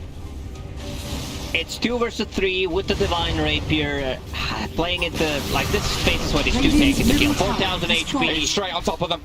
I mean, the jump in here from Mickey. It's a lot of damage on Whisper, but they've got Ghost Scepters, Eon Disc, Cookie Stun, catch out Mickey's PA. Tries to get back onto Whisper, but they've got the cheese and the fountain diving through K1. He's in the fountain, taking down the Magnus, and Mickey, the final casualty for Team Liquid, calling out GG, and Beastcoast take Game 1. This is gonna be it. Beastcoast showing up what they're made of already in game number 1. I love the itemization on their side. Leshrac surviving so many times because he decided to go for the Guardian Greaves and then getting a Solar Crest on top of it. 3 Heaven's Halberd against the 2 cores. 3 cores that love to farm in the Ancients. They were putting so much pressure with the Venomancer. A lot of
be a few people in NA who fell asleep late last night, left the browser, left the tab open, but that was a very exciting first game, and I just realized that, it's best of 2, and I'm kind of pissed. I want to see this one go the distance. I would love 5 games of these teams, 2 of my favorite teams to watch, and this one was crazy all the way through. I feel like we should probably start off as we watch some of these key moments with the Veto and the switching of the lanes, BSJ. Yeah, I was a little bit skeptical. Neil heard me in the back talking about how I thought they might have outplayed themselves because Lesh can sometimes struggle against the PA kill threat in lane. And even though Whisper died early, he was able to suddenly get 2 turn kills and then take bottom tower, and now they get to play around the Veno, because Veno's not a traditional mid laner that likes to move around the map. He's just going to plant himself and plant a bunch of wards, and then because they won bottom, this whole snowball effect that you see coming to the mid lane here is exactly what their lineup is built to do, and it allowed them to take that mid tier 1 tower, then quickly invade the farm of this very greedy Mag TA PA lineup. Yeah, and the support duo was clinical, and right there you mentioned that cookie. That cookie, getting Leshrac right out of dodge. Korkva had some sick RPs this game, and it's a damn shame that they weren't able to follow up properly, but they just didn't have enough damage. There was too much on the shoulders of the step-by-step. It was like, okay, I'm going to get the Shockwave into Skewer, then we're going to get an LSA, and then TA and PA can go to town on it. But, this is where it all comes together, and this is kind of what slows down Beastcoast's momentum for a little bit. But you see how much work it takes. Sumail even had to activate the BKB just to finish off that kill, and they're able to get some exit kills, but there's so much work that goes into each of these. Whereas Beastcoast, they just stroll in, as long as they know where Oracle is, as long as they can kill Oracle, life's good. I will say that going into the series, if you are looking at the draft history of both these teams, you knew Leshrac was going to be the most pivotal hero moving for both these games, because these teams both picked that hero at least 5 times throughout DPC, and they both often early picked it, like first or second pick in the draft. This game is a first overall pick Lesh from Whisper, who didn't even have a perfect lane and ended up going beyond godlike. And Liquid has banked on Oracle Lesh. They won at least 3 or 4 DPC games playing Oracle Lesh. And Oracle TA is a similar concept. High damage core that you're enabling to stay alive and can build more aggressive. But Lesh, on the other hand, when he's getting controlled, there's no items that can stop Lesh from dealing out damage. But this early Halberd from Chris Luck, multiple Ghost Scepters, yes, you're keeping your teammates alive from Insania, but they're not actually accomplishing anything as opposed to something like the Lesh. So I would expect to see another overall first pick Lesh in the second game. Yeah, maybe first overall pick again. Tsunami, what do you think is going to happen with the Lesh when we actually do get to game 2? I'm more afraid of it in Beast Coast's hands than Liquid's hands. Liquid does not have the flex. I mean, Korkva's obviously very, very familiar with Leshrac, having played the mid lane a great deal, but Whisper, this was his most played hero in the DPC. So the fact that they don't really care, even if it's a suboptimal lane matchup in the off lane, they'll be like, well, whatever, we'll get a different mid laner, and Chris Luck is more than happy to play it as well. So I think if Liquid does not have first pick, they gotta ban it. Let the Templar Assassin go through, even though that also has flex potential. South America has loved safe lane TA these days. What were you raving about, Big I'm Brian? looking at the net worth 34 to 13, because he lost a rapier, so it's even worse looking than Who ended up picking it up? Did anyone pick it up, or did the game I think the game ended right as he died. I mean, K1 just incredible chronos throughout the entire first game, and that was a really good game to start with. I was excited when we got here, and my excitement just keeps growing and growing and growing. I cannot wait to see everything that we're going to have in store with us for groups. Just such an insane format. Non-stop Dota for 4 whole days, I believe. Round robin, best of 2s, getting to see all these teams go head to head. And I really liked, we talked about this in the first draft, we see everybody playing stuff that they are very comfortable with, and you have to in these best of 2s. Let's start to talk a little bit, though, what we think is going to happen in this second game. You already put a little bit of pressure onto the Lesh. What else is going through your mind after you see that first game, Brian? I think we're not going to see a TA from Liquid.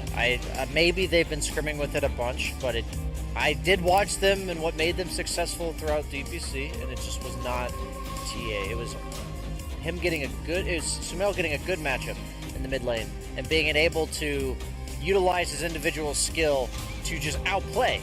And when you're TA against Veto, he did a good job early of getting the CS advantage just due to sheer base damage, but you could see that he really had no ability to make plays on the map the way he wants to. It's not that I think Sumail's a bad TA player, but I think he loves to style on people. That's just what he wants to do. Give him a matchup where they're both level 6. Whoever outplays who is going to get the kill. That's just not the case in this game, and I think Liquid looked like a very different team with that in mind. So that's the adjustment I hope they would make, but you never know what they've been playing. It's such a funny thing, though, with this tournament. You see TA, and you're like, okay, yeah, Windmill Slam, pick the TA every single time. It does feel like the reaction that a lot of the teams had earlier in the wild card, and here today, I feel like when you see a TA still in play, you expect one of the teams to pick it up. Did you not like the TA for Sumail either? I think it's in his archetype. I think that against Beastcoast, maybe not. I think this old perception of Beastcoast was all sacrifice for K1 Hector, the farm god. He was participating a lot as his faceless void. And you were kind of wondering, like, why is he going for, like, Scotty and BKB and survivability items as opposed to more combat-oriented items, which is typical for K1. He's like, he will get, like, Battle Fury's Maelstroms, Midas Radiance. He wants to farm, but not anymore. This new Beast Coast, ever since they've grown over the past years, since Infamous, since Anvorgesa, it's much more participation. Also a product of the patch. You need your carries to be able to fight more often. I think the one thing I will say about Hector is that he is the #1 survivable item building carry I've ever watched. I like in the last 3 or 4 years, Lincoln's is like a completely dead item. Silver Edge isn't very popular. The only reason he doesn't buy Silver Edge anymore is because it doesn't give stats.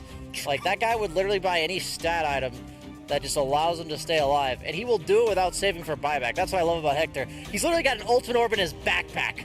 You know, he's like, I got the Scotty component. I don't care about buyback. He's the guy that would buy the ultimate orb of a Silver Edge, not even complete it back when it was a component. Right. And he would just die with no buyback. And I'm like, this guy's nuts. And it's awesome to watch. But definitely a signature. I think his draft, when I'm now thinking about it in hindsight, enabled him because they were all damaged. Snapfire's damaged, Earth Spirit, Lesh, and the Venomancer. That's all those heroes do. Yeah, save it for cowards. Yep. Best defense is a good offense. The time dilation owned in the fights, too. Yeah. He was allowing his teammates to do damage by soaking the damage and also mitigating the damage, because whoever he's on is threatened enough by his backline that they can't go through him to get to them. Those are the situations that I like Void the best, where he's like, I only need to really worry about targeting one person. Like, he was just chronoing as long as Oracle was in the vicinity. If someone else was taking care of Oracle, yep, that's fine. If I can take Oracle, that's great. And I think it's whenever these high-pressure chronos are on, where it's like, I need to get 3 people, then you picked Void in the wrong draft. So BSJ, you mentioned the Earth Spirit a little bit earlier on. I want to hear more about what you thought about that pick now that we were out of the first game, because you instantly brought up the fact it's like, yeah, this isn't something that we're seeing in every single one of these games. We saw a few. I think we saw maybe 2 in Wildcard. How did you feel about the pick now that you saw it play out? Oh, I think it's just Schofield, man. That's just who this guy is. When I think of Schofield, from my experience playing with him, is that he goes for plays, like kill plays, that you're in position to follow him up. That's why he did it. But you're not even expecting him to do it. And you just go, oh, well, I guess my Tusk Earth Spirit guy, he's gone in. I guess I'll follow him. And then it usually works. And he just has such a precise understanding of when you're supposed to go. And there was that mid fight that really put the momentum in their favor. He went in, forced a bunch of attention to himself, died, and then bought back, and they won the fight. And that's the kind of love stuff how the style the way that you described the style of Beast Coast as being the smoke and mirror game. I really like that breakdown of it. Do you feel like that's something that we can expect to see throughout this tournament? Oh, they're going to be consistently doing the exact same thing over. I mean, they literally picked their number 1 through 5 picked heroes of the DPC in this game. And Liquid did too, though. Yeah, all I'm saying is, like, this is the Beast Coast we will see. The only thing that changes in this team is from patch to patch what makes it work for them. But I am confident, based on what I've seen since TI9, since TI9, that they will continue to mold the meta to them in the same way, just different heroes. Yeah, it was one of those things too. You go back to TI9, it felt like it was a Cinderella story, right? And you have that moment where you're like, man, they've caught fire. It's an incredible moment, the underdog story. And usually that's where those stories end, right? They have that one run, and it's a How I Met Your Mother scenario. One of my favorite animes that plays out years later, where they're like, yeah, and I was at TI9 and I went on that crazy run. And then right after that, they get to work, and they have just consistently, I think, gotten better and better throughout all of the play that they've had, and that makes them really exciting to watch. But how can Liquid handle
That's sacrificial. I like the Phantom Assassin idea. The hero was not great because it wasn't a good match. You actually called it before it got in. It's a traditional mag pairing, and the list of mag pairings was getting shorter and shorter with all the bans, and the Void Denial pick, I think, was a great idea by Beastcoast. I flamed the PA pick in the draft, but I was like looking through all the heroes after I was like watching the game, and I couldn't really think of a better option. And so what that means for me is something must have gone wrong earlier on in the draft. And my initial impression is that TA Mag is kind of an awkward pairing because you have an offlaner and a mid, neither of which rotate, neither of which make plays even in the lane that they're in. Neither of which deal magic damage either. They're one single type of damage, and then they also, the way that Mag enables his carry, the carry wants to rotate to the Mag's lane to get empowered, and then play around that area. That's the triangle plus like hard camp, small camp area up on the top half. That's exactly where TA wants to play too. And then since Sumail is against Veno, he's never going to leave his side of the map. That's just nothing you can do about that. That's the nature of the matchup. There it is again. Because PA can't really leave her side of the map either, it's like it just felt a bit odd with the TA Mag pairing, and they willingly went for it. So that's that. I don't think any of their individual heroes were a problem, but I'm not surprised by this Lush at all. I'm maybe a bit surprised that it's in. That Liquid did not ban it. Yeah, banning up Timbersaw instead. And they could go back to the same opening. All right. Same opening, and I was about to say, with hindsight, it really felt like you were kind of... how's the saying go? I'm going to mess it up, and it's kind of a weird word. Putting a square peg into a round hole. That's what the TA felt like throughout the entirety of that last draft. I mean, you brought up so many things that you didn't like about the TA, and it seemed like it's like, okay, this is the meta, this is why we're going to do it. And we'll bring the TA if it's open. It's great in the meta, but it didn't really fit the team, and we're seeing kind of a run back of game number one. It would have been a pure run back if they picked Earth Spirit here, but instead they're like, okay, we'll put the Veno in your face. Are we going to put it mid lane? Are we going to put Lesh mid lane? Is it going to be like a 4-position snaking jungle Venomancer? I'm glad that they didn't go for the Earth Spirit again, because I think Insania would have had a game plan for it, and Beastcoast have kind of changed the system a little bit. I do believe that the Venomancer being revealed this early is quite different than it was last game. Mag Lina offlane does virtually nothing to tilt the Veno. What we were talking about, where I wanted to see Taiga potentially rotate bottom. If you looked at Liquid's draft, Venomancer is a hero that has to be punished by rotations. I originally thought he was going to be offlane. He's a hero that, because of how much free damage he has in his kit, and the inability to go aggressive through his wards, you have to gank him. That's the only way to deal with Veno. Who's going to gank him last game? Like, look You're at talking the, mid lane or side lane? Yeah, I was talking about it in the draft side lane, but he is mid lane. It's the same hero, Sure. right? remaining. So if you look at Mag Lina as an off lane duo, neither of them rotates. Oracle PA, Okay. neither of them is going to rotate, and then TA. So last game, Vino was a great pick because of that. Yeah. Team And it was Liquid's allowed to do turn its to job ban. because of that. And part of it is still in play here. Liquid still have the Oracle, so it's going to have to come from your But fortress. now I want to see like a Willow for Taiga here, right? Okay, Willow. Like I want to see something like that. That it says it's going to show up in the lane and Tusk gank the Vino. That's what I want to see. Clockwork, maybe? Clockwork would be decent. I think Clockwork's also very nice against 10 Lush. seconds remaining. All of these sound good to me so far. But the Lina, I think, was what made the 5 Vino look good. seconds remaining. Yeah. And it's just because every hero has strengths and weaknesses. The strength of Lina, really strong dual lane. You saw the early kills against the Void. Weakness, does not rotate. Is there any possibility that Beastcoast... What are you grinning about over there? The way that Tsunami's been like stroking the body pillow about? is just so distracting. Like it is so distracting to me. I don't know why. I keep trying to look over at the screen. I just see him like stroking the body pillow. I'm like, what is he doing? But let's talk about what the teams are doing because as you've already brought up, we're seeing in a lot of ways similarities throughout all of the bans as well to what we saw last time. Some slight deviations here. A direct answer to their spirit. Oh, okay. They What do we went think for of this? Snapfire of their own. Can she That is rotate kind of around? similar to Lina, though. Yeah, she does not move around very You much. don't move. I'm not a fan, actually. Is Mike one position Snapfire viable? No, let's just drop that one out. Okay. That's like 10 a. seconds remaining. I'm in party queue with my friends, and the opponent's I mean, never he gonna gank. played it in DPC 5 games. The seconds. patches Wait, did have- he actually? Yeah, yeah. One position? I thought he played it mid. Did he play a one position I slap? thought not season 2. I feel like season 1, but I mean, you Okay. covered Europe, not me. So you Yeah, I better feel like I okay. remember him playing a core snap mid, but not a carry. What's the difference between one position and mid lane? One position's meant to be the guy that scales in survivability and does exactly what you saw K1 Hector do last game. Oh, and Snapfire can't do that. And From yeah, and I think the mid laner can be more of a glass cannon damage dealer as the game scales, and there's just no way Snapfire ever becomes survivable. And it looks like this Venom mid is going to go unpunished yet again. Yeah, that's another frickin' Schofield special. Dire team Tiny. Just a replacement for the Earth Spirit. And they give Koikfa a more active hero, which I'm happy about. You don't seem too keen on it. I feel like they're just doing the exact same thing on Beastcoast, and Liquid hasn't changed conceptually what they're doing with their draft. It's literally a 4 position that doesn't rotate, Yeah. and an off lane that 10 buffs their seconds heroes. remaining. Okay, but I do think that Legion Commander has more pickoff potential 5 with a seconds +1 than Mag does. You're dealing with Venom wards, so the difference between Legion and Mag is that Mag can actually get on top of Veno without a blink. Sure. And then also, you're dealing with a Lushrak, who's the signature hero for killing you before you kill him. Yeah. And Legion struggles with damage before she gets a bunch of dual damage up. It's true. So I don't see any prime dual targets, so I think she's all about press the attack. And they're not going to give her a prime dual target. Like, I'm down for like an Ursa or I'm actually down for a Troll right now. Troll looks sick for Hector. I don't know if they actually play it. I don't remember seeing it in any of their games. But you just want some man fight right click hero against the TA Legion duo. Well, it seems like Liquid's direction is that Dire maybe team back. they just want to stay alive longer. Like Mag. That is a carry Abaddon potentially. Oh yeah. I'll mention that as a possibility. Okay. We're calling out Abaddon quite a lot in game number 1. It's something that you thought we could potentially see. We're going to see it in game number 2. I do want to take a second though to look away from the draft and actually talk about the stakes here. I want to double check one thing with you guys. Both of these teams are like the 99.9%. Liquid is not. Liquid's a little bit lower. Liquid needs, I think, top 6. Okay. Top 8 maybe? No, they need top 6. Top 8. Yeah, Beastcoast got first and second through the 2 seasons, so they're almost guaranteed. Well, Liquid got second this season and 4th last season, so they And do they need made a no points in decent Singapore. placement. Yeah. Really important for them here to start off strong, but Yeah, if they go 0-2 against Beastcoast here, this is a yikes. for sure. Yeah. Oh, don't worry. Lots of people are going to go 0-2 against Beastcoast. That's true. They're going to be Beastcoast is sick. They're going to be going. They really are. The question is, does Team Liquid have some of the tools to at least draw this one? Why Jug? Why this Jug ban from Beastcoast?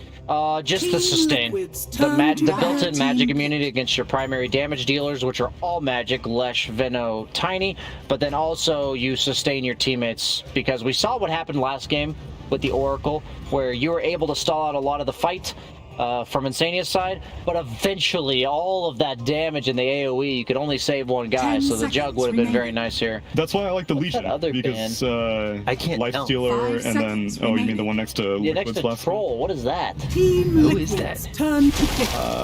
I said it's Carry a Bat, and there you go. It is Carry a Baton. Oh, man. I'm glad my homework paid off. Liquid rounded out with the Bristleback. I'm gonna be honest with you. I really don't like Liquid's draft again. I think they just did the exact same thing against a concept that I don't think Beastcoast like fluked them there. I don't think that was like Beastcoast hard outplaying them. I think both teams had their moments, and I think both teams played their drafts pretty well last game. And I really do think that Beastcoast draft like reigned supreme in the strategical aspect of Dota. You just picked last pick Bristle into an ancient apparition. Yep. Like, and they saw it. They saw. I think that last man's a witch doctor, by the way. So Liquid may have been we'll ban a troll, a carry, in case the. But then also it might be a support about or support. They didn't get to carry about and like who do you duel? Please tell me, Koikfa. 5 seconds. Who do you plan to duel this game? That's a good question. Are you dueling the carry Abaddon? What do you press the attacking? The Gale? You can't press the attack any of Tiny stuff. Yeah. Like, you can't remove any of that. With the Shard, the spell immunity is pretty value this game, though. That's true. But literally none of their spells are purgeable. Yeah. Other than Gale. And I don't know how you kill Abaddon either, because he's just going to be... I'm predicting this to be the most useless game of Koikfa I've ever seen, and it's not his fault. I mean, you were more in favor of Beast Coast drafts going into game number 1, but not like this. Yeah. I mean, this time, this is actually the most animated I think I've seen you in the years that we've known each other. Sorry. I know I'm usually very bored. Heated. No. I'm just messing with you. No, I do believe that... Actually, you know... Jeez. I stood up for this one, guys. Quick. Into the draft analysis. Yeah, I think Beast Coast has just overwhelming damage, and I don't think that the sustain from Liquid, they're going to stay alive, but then what? That's kind of my problem. Yeah, and I think that also the thing that you eloquently pointed to is it's just like, has their strategy changed at all? Yeah. They learned nothing from game number 1, and it's very you don't have much leeway. You need to learn something from game 1 of these best of 2s, but we're going to be jumping into the game and think about how crazy this start would be for Beast Coast, doing fantastic, getting first place and second place in the season, but the one thing that they didn't get to do last time was go to the major. This is a great way to start off the second major of the year. Let's see what they can do in this game. We can still do this. Prepare for battle. What we're seeing! What just happened? I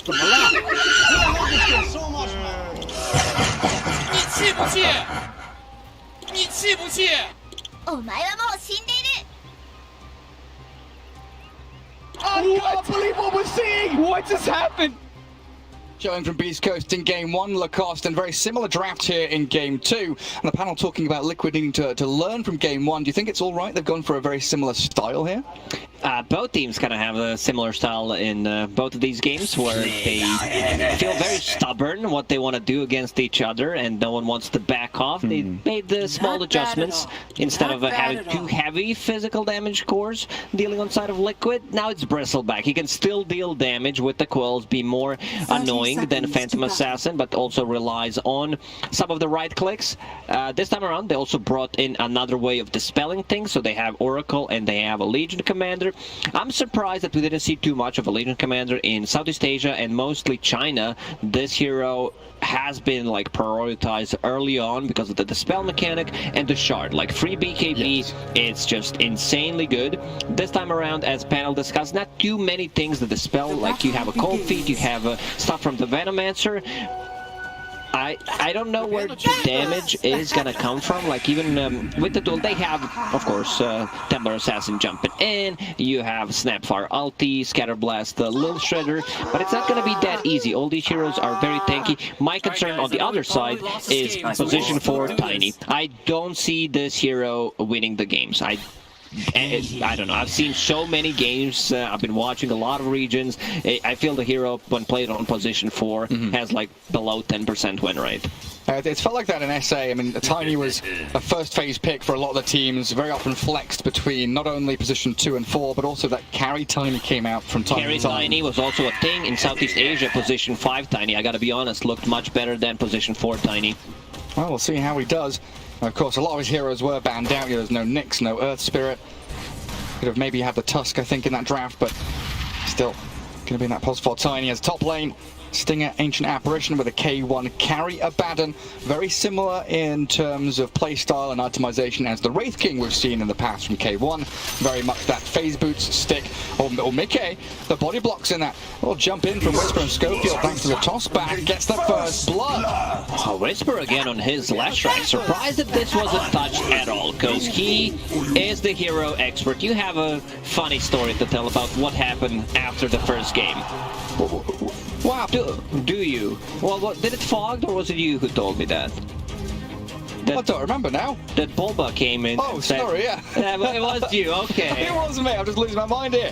Yeah, Bulba went and praised Whisper for his last round performance. I mean, we've been saying for Season 1 and Season 2, he's basically the carry of the team. He's that driving force, the ability to come from the off lane, put pressure on, take towers, and itemize incredibly well. And Chris Luck, more of a pos 3 from the mid lane, especially playing a hero like Venomancer. Yeah, I mean, whenever you see someone doing that wall, it's okay to say, you know, he's doing great. Maybe get into their heads for the future matchups as well. Venomancer on the mid lane, 6 CS, Templar Assassin 12. First game, he did much better on the Venomancer. It was a bit closer than what it is right now. And Sumail doing the same old thing, pushing out that wave, farming the small camp, keeping himself all nice and topped up. And we'll have the water runes to play around with here as well, as he's got that bottle ready on Sumail, Templar Assassin. Always got to be very wary though. Chris Luck, once he hits level 3, you know, level 5, you've got these extra points in the Gale and the Sting. While Insania, another life handed over to Whisper, absorbing up Liquid. Now bottom lane so far not going particularly well, and a Split Earth connecting there. Tiny going to try and chase forward, they're chipping away Mickey, forcing the magic stick. Usually Tiny position 4, they start with the Boots of Speed and the set of Tangos. This time around he adjusted the item build, went for a Windlace, brought a early Magic Sticks. You're playing against Bristleback and Oracle, so you still have a movement speed to potentially close the gap, get a good toss back, and still have that mana regen. Yeah, looks like Chris Luck still a little behind the Templar Assassin, but not by much, especially considering it is a small camp that's being farmed out there. And Sumail finding that bounty rune to refill. We will be looking towards those rotations later on though. Schofield, that Tiny. I think BSJ was mentioning the ability to shut down the Veno is through rotations, and Liquid don't really have that option, whereas Beastcoast have plenty of it just through Schofield himself.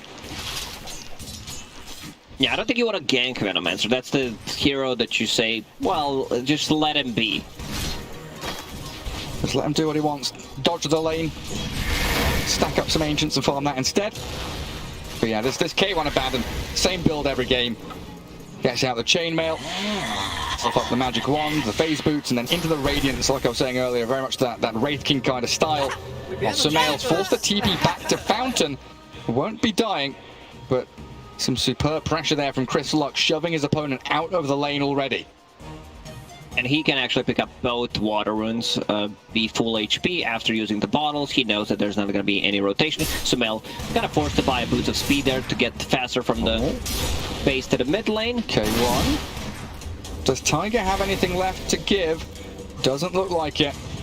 So K1, very low on regen, not too many resources remaining. If Stinger has anything to give him either.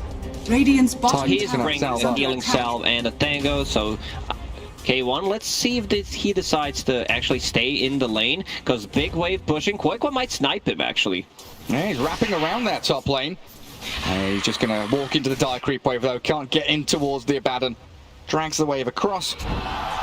Try and hold it back a little further, and now a bit of damage towards Stinger and K1, but no finishing touch there from the Legion. The big play there would be, let's say, if Taiga just stands behind the tier 1 tower and does not allow them to actually get courier. Like, he can one-shot the couriers, 2-shot, doesn't have a little shredder, so needs 2 attacks, but would be pretty dope.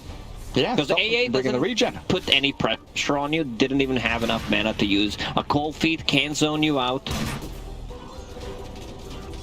That bottom lane, have they recovered yet, Liquid? Doesn't look like it.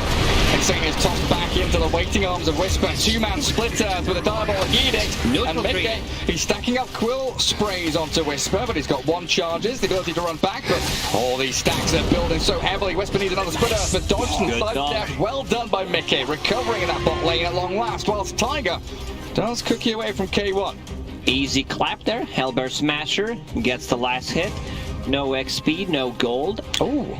And also no TP. So Insania has to get a TP for himself. Well, he's going to spend money on it. Radiant's middle tower. Looks like that was a poison overthrown towards Sumail. Not lethal to him. So a quick little bottle refill with a bounty rune, but Insania not TPing mid to refill it fully. Has to play the lane, sticking into this 2-1-2 setup, which was very similar to game 1, right? Liquid kind of locked into their lanes, no real roaming or... No one's even checking out the runes. The water runes are free to be picked up. 6 minutes in, no one's going for it. Everyone heavily focusing on the lane. When the first patch came in with the water runes, everyone was roaming around. We see 2 bounty runes on side of Beastcoast not even being picked up. That's how focused on the lanes they are. And very much focused on that lane, try and stop any kind of snowball play, but the cookie onto Venomancer. Tiger. Rotation doesn't pay off, and Schofield arriving. Trap will slow him down, Sumail turns around, back onto the Tiny, the avalanche there, and Schofield thinking about the toss play. Tiger with another trap helping him, but stick on the Tiny, while Chris Luck laying that damage over time pretty thick towards Tiger. Don't overtime damage, can he deny? Deny Tiger. There it is, well done by Sumail. That's something that I haven't seen happening. Like, do you get a TP after someone denies you? Oh, it's a good question. Not entirely sure. Not entirely sure the cost. Alright, it's another move though where Liquid, brings someone into mid trying to defend Sumail. And the response from Beastcoast is powerful, while Insania, under this big neutral creep stack, being burnt alive by the Pulse Nova, gets himself a little distance though, and he's too slow. Taking the brunt of the damage from Mickey. Can't catch up to the Oracle. Mickey is a level 7. Any stacks right now? No. Like Liquid, a team that is usually known for making a ton of stacks. Once again, heavily focusing on the lanes. A lot of slow top. Koikfa, yeah, the Cursor of Avernus with the Vortex. Slowing Koikfa down. He's got himself boots, chainmail, so armor and move speed, but K1 slaps him. Tiger has arrived into that top spot with a cookie forward, catching out K1's Abaddon. And he's dropping incredibly low, but the phase boots, the move speed, and the ability to just slip away from danger there. Radiant structure. K1 died mid lane. He needs to be careful about the trap. I think he knows where the trap is, so we'll just avoid it. That'd be pretty big if he gets a kill with a trap on carry Abaddon. So push onto the mid-tier 1 though, kill off Sumail, pressure into that objective with Whisper's rotation. And that was the big point the panel made, the ability for Liquid to get out of their lanes. If the laning stage breaks down too soon and a toss back like this, Koikfa into the Chris Luck Venomancer. They've got an objective to claim as well. Tower gone, kill after kill, Beastcoast are on a roll. Whisper, again, great rotation, plays well. The laning stage rotates to the mid lane. Same 2 heroes from the mid and the off lane, and they're gonna use smoke. That was not under the vision. 9-minute smoke rotation, 4 heroes strong, coming to bottom lane. Mickey's out of mana, so the Tombo, Avalanche, the toss, he's looking for it, gets the mana back, and the Oracle put into Whisper's damage over time. But they want Mickey. He's the bigger target. The block out from the Plague Ward stops his retreat. One more time. Chris Luck going for the same item build. Bottle straight into Sanj, which he will upgrade into Heaven's Halberd. Great against both of these heroes. Super good. Schofield maybe playing a little too far forward this time. Getting burst down quite quickly, and Insania Oh, they can't finish him off. Even with Tiger there to help him, the tiny scouts both supports, safeguards Whisper's Lash, and allows Beastcoast to keep on pushing. Rotation to the bottom. Bristleback is there trying to find his Vanguard. Has a magic wand plus a hood, which is on cooldown. He's going to be using that pretty much at any given moment against this Whisper Lash. The tiny combo. So much magic burst damage from Beastcoast. Also, it's going to be very hard to just gank ABBA. They don't have too much control. He can't really duel him. You have borrowed time. I'm not sure how this ABBA dies right now. K1 having a really good time, staying at the top of the net worth. Ice Blast misses. That could have been a snipe onto Mickey with Whisper and Schofield moving forward, but in the end it'll be Liquid holding on to that bottom lane. Safe and sound for now. But the map is starting to open up with that early mid-tier 1. It means that Beastcoast can start to play quite aggressively into the bottom jungle area, while also stacking and defending their own triangle. Ancients being built up, large cap stacked as well. But you're just forcing Liquid away from that bottom tier 1, away from their jungle, so they can't farm too efficiently. Templar Assassin doesn't feel comfortable joining fights into Venomancer. At this point, Bristleback is that front line. Still, against Ancient Apparition, never gonna feel that comfortable. You know, one AA blast, they have max damage coming out from the last track. Edict is maxed out, so you're also gonna need some armor on top of it. Seems like they're not gonna defend it. This is a free tier 1 tower. Meanwhile, on the top lane, collecting some XP, getting the levels. Yeah, and probably a bit of gold towards his Blink Dagger as well. And all this money flowing into the pockets of the support as Mickey runs forward, frontline like you said, allowing for the kisses and the duel onto the left track. They get out a good poison though, but the Ice Blast arriving. Good Fate Edict, blocks out some of the damage there, couldn't be turned on, but the False Promise saves him up. Beautiful from Insania. Double damage purged off. Buys the time for the retreat out from Liquid. Mickey's alive, Koikfa survives, all thanks to the Oracle. Having that healing cell will keep him alive. Last track, he's the one who's gonna die. Mid lane, Sumail trying to get some tower damage. Everyone is super low on side of Liquid. Good thing about this Beastcoast draft is they don't rely on any cooldowns. Last track, AA, ABBA. Like, ABBA is still not going to join any fights until he gets the Radiance up, but all other heroes, they don't rely on cooldowns at all. I mean, you can say the same thing about Liquid's lineup. There's Mortimer's Kisses, there's Oracle Ulti, Legion Commander, so in terms of cooldown, the Beastcoast lineup feels much better. They set up Tiger Mickey, they wanted the Lash, but Schofield was ready and waiting for them. And speaking of cooldowns, in the previous game, you know, the Faceless Void offered them so much in terms of catching the Oracle, stopping the saves coming out from there. Do you feel like it's a problem that K1 won't have the same kind of lockdown ability? Their stun is pretty much tiny, so I feel they should try to give him some farm up a Blink Dagger so he can position himself. Like last track landing a stun, they have slows. They have a lot of slows coming up from the Ancient Apparition, who's maxing out the Ice Vortex, plus a Venomancer, making you very sluggish. Few Dispel mechanics on Team Liquid side. So you become a steamroller and just move towards your opponent, slowly rolling over them, rather than making those snappy, decisive jumps. With this type of a lineup, they can go and take a tower by force. Place down a couple of Venom Wards, Edict, and tower will die. Exactly what they're doing right now. Edging forward, little by little. Schofield very aggressive, and under the kisses, likely dead. Trying to dodge them, but Insania with the burst damage clears through the Tiny, and they stop the push onto the tier 1. And this is also an opportunity for Sumail to claim his first objective. Has the Dragonlance moving into the Desolator now. Top of the net worth, 7,000 in the hands of Sumail's TA. Liquid still in a very good spot, dead even game by the metrics. Not a massive net worth lead for Beastcoast whatsoever. Still tower full HP. They cannot get anything, but meanwhile on the mid lane, Sumail managed to kill the tier 1 tower there, which is very important going into Deso after finishing the Dragonlance. If you're tuning in, if you don't play too much Dota but love to watch, wondering why Templar Assassin doesn't build a Blink Dagger, especially in this scenario where there's so much overtime damage, no point to get it. Dragonlance gives you that extra attack range, plus a new talent, level 10, plus 100 Psyblade range. You feel like a budget sniper, pretty much. Yeah, splashing out onto everybody. It's a wonderful build. Beastcoast regrouping. Timing is pretty soon. Not far off it for K1. And that's going to be the main driving force there for Beastcoast to start playing towards the Roshan, these extra objectives, and definitely looking and angling for team fights so they can kick off against Liquid. Big timing is that, Radiance. Now they have it. Do they have a smoke? My house. It looks like they're not going to need the smoke, right? They're following through on the plan that you pointed out. They're just going to group up together, brute force into objectives, and move as that one unit.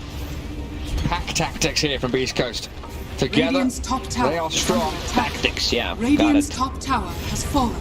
K1 finishing off the huge stack that they made for him. Even pops the ulti. It's a level 2 ulti, so 50-second cooldown. We'll be able to go back to base, rejoin a fight. It's being pinged out. Mickey, he knows what's happening, where K1 is. Me too, but they're not going to be able to get there and do too much.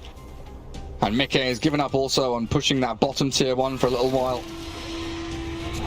Liquid looking like they want to start something here. I don't know, with that dual and DD rune, Schofield's burst immediately, the Ice Blast comes in, but they've still got saved from Insania, holding high ground, and Sumail with a double kill, going for the TP out. No stuns to catch him. So Whisper and K1, I mean, they're under these kisses. A lot of magic damage from the Snapfire as Tiger forcing Beastcoast to start to retreat. Cookie in. K1, he's in a bit of trouble. He's dead. No ulti for him. Whisper's going to get caught by the Fortune's End, and a triple kill for Sumail. Insania actually drops the Edict. Went a bit too close, dies, but a great fight for Team Liquid. They get the good opening with the duel. Right now, Koikwa sitting at 20 damage, maxing out the press to attack, extra attack speed on a Templar Assassin, plus the Dispel mechanic, now going inside the pit. Once Bristleback gets that Aghanim Scepter, this is going to be a huge problem thrown at the Beastcoast. One of the best, I'm going to say not the best Aghanim Scepter upgrade in the game right now. It's huge, yeah. Even after the nerfs. A huge morale boost for Liquid as well there. Win a team fight, take Roshan for your Templar Assassin, take it away from Beastcoast as well, who were starting to pick up momentum. So a good mental reset there for Liquid to take control of their triangle area and now be able to look for fights of their own. TA going into that Aghanim Scepter next too. So the map maneuverability going to be huge for Sumail. And Beastcoast, that was meant to be their timing, wasn't it? The Radiance on the Abaddon. Surprised they didn't go with Abba. He decided to farm the big stack. Maybe they were afraid it's gonna get stolen. Two of the best heroes in the game to clear the stacks with. You have Templar Assassin plus a Bristleback, so he wanted to make sure. Still, they're in this game. I think the problem is that Sumail is getting quite a lot more compared to the game number 1. On Templar Assassin level 15, going into Aghanim Scepter next. At least that's what he has queued up, and then you can be anywhere on the map. Let's see, he wants to find Grobo. That's the item that he's looking for. Even more attack range. Very important for him. Looks like Snap has found herself another shawl. So those kisses going to be doing even more damage. Is that another rune? Another double damage rune, in fact, for TA. A massive factor in that previous victory for them. As Insania going to Fortune's End off the Gale. Chris Luck walking high ground at K1. Moving towards the Oracle while there's an avalanche toss in the back lines. Legion Commander pop the Blade Mail and Mickey. Press the attack on him, so hitting into Whisper real hard, pops the Greaves, toss back across, K1 still up and running, borrow time going, Chris Lock gets out the ulti, but Mickey's still running forward, and there's DD Root TA shredding through them. Sumail looks perfectly fine to pick off Chris Lock, the avalanche not even going to, the toss back, doesn't buy enough time, he dies mid-air, and Mickey can get back onto Schofield, they pop the Aegis, but another win for Liquid. They lose a Legion Commander. Has a hood, maybe he wants to upgrade that. I wouldn't mind seeing that. I've seen a lot of Chinese players when they're playing this Legion command and he instantly queues it up. Understand? The pipe, yeah. Yeah, the pipe just feels very natural here. AA Blast connects on Snapfire. Tiger down. Stinger and Whisper sets up for it. Tower is under attack. Looks like Whisper's going for that same build again. The Greaves into the Yule Scepter so they can have an additional form of catch or TP cancel. Very limited on stuns right now. If Tiny's dead, if there's no Leshrac around, one of the big plays that Liquid can make is use that 100 gold item, TP back to base. It was Aegis expended though, so Liquid even with a couple of victories under their belt, maybe not going to be as bold as they were with 2 lives on Sumail for the next team fight. And Mickey, what is he now? 1200 away from the Aghanim Scepter. Just needs a little more time to keep on farming. Pops his Essence Ring and Hood, runs away from the Tiny, afraid of what was lurking in the shadows there from Beastcoast. A very patient approach to this game from Team Liquid. Tiny doesn't have a clear target to go on. It's a position for Tiny, so it's just Avatos. You're using 2 of your spells, don't get too much value from your ulti. Tree grab, not even there. Even if you get it, it's really weak compared to mid-Tinies, and when you have an Echo Saber. So if he can get on top of Oracle, that'd be great. Can't even blow him up instantly. Oracle a bit too tanky with the Magic Wand and Cloak. Oh, nice. That has to be his prime target, right? Go for that combo. Set up for an Ice Blast potentially. And that's going to come down to vision from Beastcoast, as it looks like K1 forced to use his ulti very early on. Has a bit of backup from Stinger, Whisper. Avalanche to disengage. Mickey just keeps chasing. Toss back, gets K1 out of there, but Schofield, that Melt Strike, minus armor, they miss uphill, but this Tiny, oh my god, how many misses was that? 3 in a row? I'm just clicking on Tiny and see that he has 12 armor constantly. That was 3 or 4 misses in a row. Melt Strike misses, a couple of hits miss. Gets the blink away. Is under attack. Oh, unfortunate for Team Liquid. Could have potentially been that option for them to get a kill, move up to the tier 1 tower top, but instead they have to fall back, shove their lanes, farm jungle a little more defensively. I was wondering what K1 was trying to make with all his items. First, it was just a casual Ogre Axe, thinking about what he's gonna get next. And now going back to Manta style, where you have a Dispel mechanic against the Goo, against like Snapfire minus armor, and you have a push the lanes without being there. We have seen a couple of times he goes for like S and Y and then splits them into Manta Halberd, but I guess this time he's figuring I need the Manta now, and I'll go for the Halberd and the Sandra a little bit later on, just tank up. Casual Sange is something that a lot of strength carries are doing, where you get the spell, where you get the HP amplification, you get the damage, you get the tankiness, pretty much everything you want to get, and it's cheap, it's easy to make. Yeah, I mean, this is about basically a pseudo Wraith King. That looks like Mickey. I'm going to shove out that top wave with a backup of Insania. Has the Aghanims done at long last. Eternal Shroud also queued up for that Bristleback. That's a point at which he becomes increasingly difficult to handle. And Beastcoast do bring the numbers up here. Under Radiant Vision, though. Liquid have seen exactly what's up in that top part of the map, so they just avoid it. They don't want to get embroiled in any long extended team fights right now. They are primarily waiting for that second Roshan to respawn and look to fight around that instead. And you were right, Koikva finishes at the pipe and goes into that Aghanim Shard. That shard is so good. If you hear me talking about, like, this is a top 5 shard, I have a list of 15 shards that I fit in to top 5. Don't ask me how, but it's something that I noticed I'm doing. That's a good way to do it. You've got your favorite, you've got a short list, and you just put them into top 5 whenever you see it in a game. You're like, oh, this is one of the best ones. Oh, again, very similar itemization from BC. That Halberd into Shiva's Guard coming from the Venomancer. Try and slow down, stop the Bristleback, and the TA, of course, increasing your armor tremendously. But another timing to be hit here from Liquid equally with a BKB on Sumail. Invisibility. It almost feels like neither of these teams really want to be searching for a fight. They don't want to be smoking and hunting for any kind of battles. They just want to be pushing out waves, controlling map. It's a very macro style of gameplay. They're waiting for the next Roche. Both of these teams feel very comfortable fighting in their Roche pit. There's still Trap sitting there, so they know something is up. Beastcoast, Observer Ward, sitting on top of a Sentry Ward. Someone needs to pass there to actually be able to kill it. Stinger.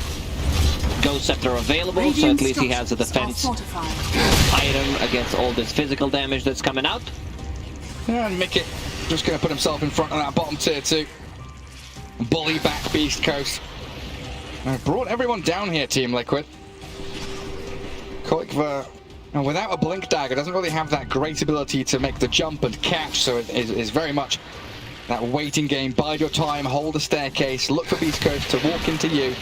Well, like you mentioned, Roshan, the next port of call here really for both teams, and in 3 seconds we'll see how long it'll take. I was just trying to figure out how Beastcoast is... How can they summon more power to their own team? And then I realized, what if they buy like 5 Nim Scepters? You know, maybe that's how they channel their inner strength. Oh yeah. Oh, you just made that one up. I did, Gary. Oh, gosh, the classic. Bristleback, Eternal Shroud down, now going into Lotus Orb next. He's ready to go, like, he needs to be not hit by AA Blast. Oh, Koiba gets clipped by it. Toss back into the Split Earth, Ice Blast, and the damage from Whisper. Koiba down. And an opening here with no buyback on the Legion Commander. This could be Roshan for BC. Mika and Sumail, they're aiming K1. Mount to jump down, so it's got these illusions that can silence you up. Sumail, tanked by that Curse of Avernus. Still wanting to control the Roche Pit, even in a 4 versus 5. Try to poke it, see what happens. Beastcoast are angry.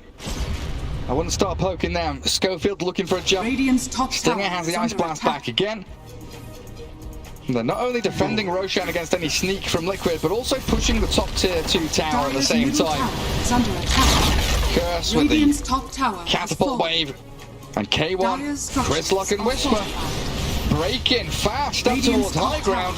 They're going for tier 3. Very early part of the game here for them. As a split up under the TP of Mickey. K1 trying to fall back. He doesn't have any real support here. He needs some help. Expended, and he doesn't have the help he needs. No backup coming. K1 is tanky, sure, but the minus armor stacks up quickly with a duel there. They'll snipe him out. 74 seconds with no Abaddon, and suddenly that script is flipped. Liquid have a chance to go Roshan now. Overextended. Tiny was not there this time around to use tossback on one of these allies, and this is a huge victory for Team Liquid. Let's see if Beastcoast still wants to take this fight inside the pit, because second Roche is probably the most important Roche in the game, giving you cheese Aegis plus a shard. First Roshan doesn't matter that much, so that first Aegis is not that important, but the second one, let's see who decides to get the shard. Templar Assassin has it. She bought the one for herself. Bristleback picked it up from Roshan, so both Scepter and Shard. Very nice. Done. Hairball. One of the best ones. In the top 5 or not? No, not in the top 5, but still like A-tier shard. It's definitely up there. Gary, you as a native speaker, how did we come from, like we have a list, of course, like we have A, B, C, and then we needed to think of something that's better than A, and then we came up with the letter S. I think it came from fighting games, or I know it came from like Korean or Japanese games for sure, but I don't know exactly what it means. It's like super tier or something, or supreme tier.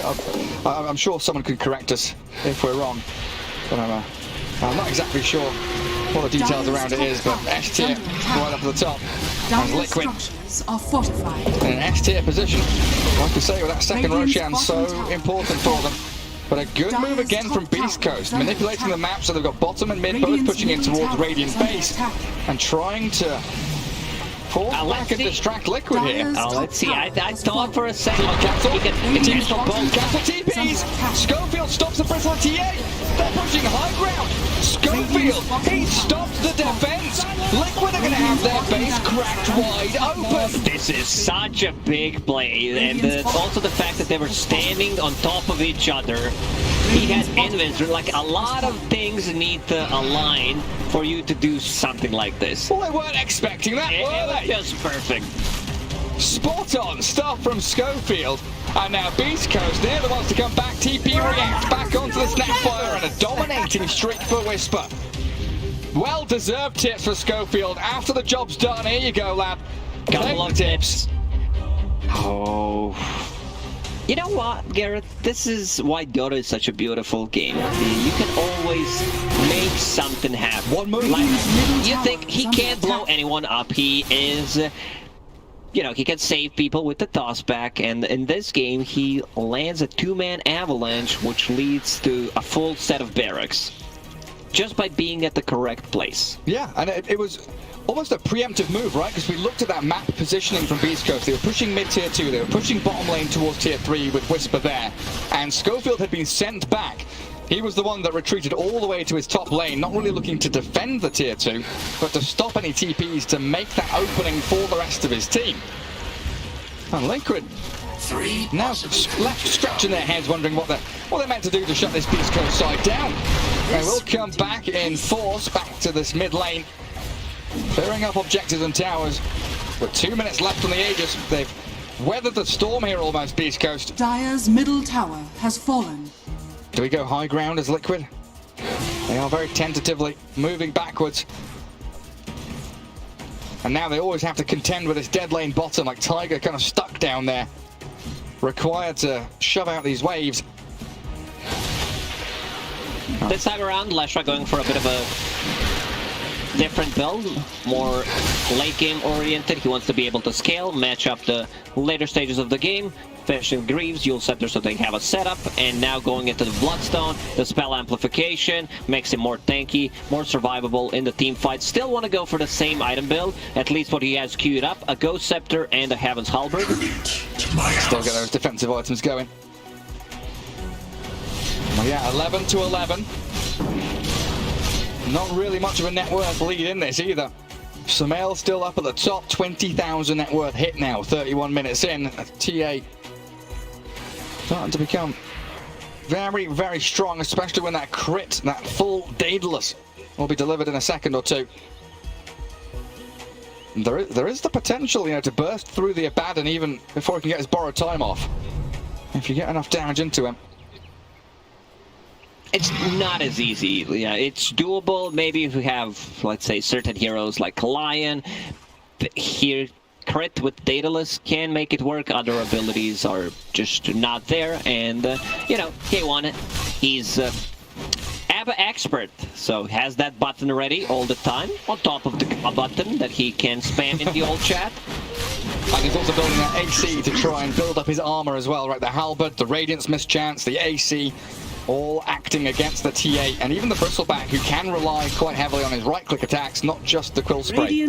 Abba's talents are insane. He gets 65 damage on level 15, he gets a CDR on level 20, and then on level 25. His shard is, you know, okay-ish. It's nothing too spectacular, but if you run out of the slots, you might get it. The Aghanim Scepter is really great, costs a lot of money, but he might need to go duels. Well, Whisper spending a lot of time pushing that bottom lane. Another dual victory there for Koikva. A bit too greedy, considering you have S-creeps there. I don't know what we want to call them. These are not super creeps. Super creeps? Yeah. Not the super mega creeps, but just the super small, yeah, super creeps. Oh, Geo traps. Control the body blocks. Gets out the press the attack. Chris Lott trying to slip away from this one with a Ghost Scepter Shiver's Guard. In comes Schofield, Mikilo backstabbing. A jump on the TA, disarmed and has to BKB up. Look at K1 going straight to the back lines, but the Templar Assassin hunting the ancient apparition. Stinger blown up, while K1 is 1v3. Aiming Tiger, trying to get through him with Schofield. Here comes the combo, but he doesn't finish anybody off. K1's borrowed time's going to wear off as well, and Schofield left stranded. Another dual victory for Koikva.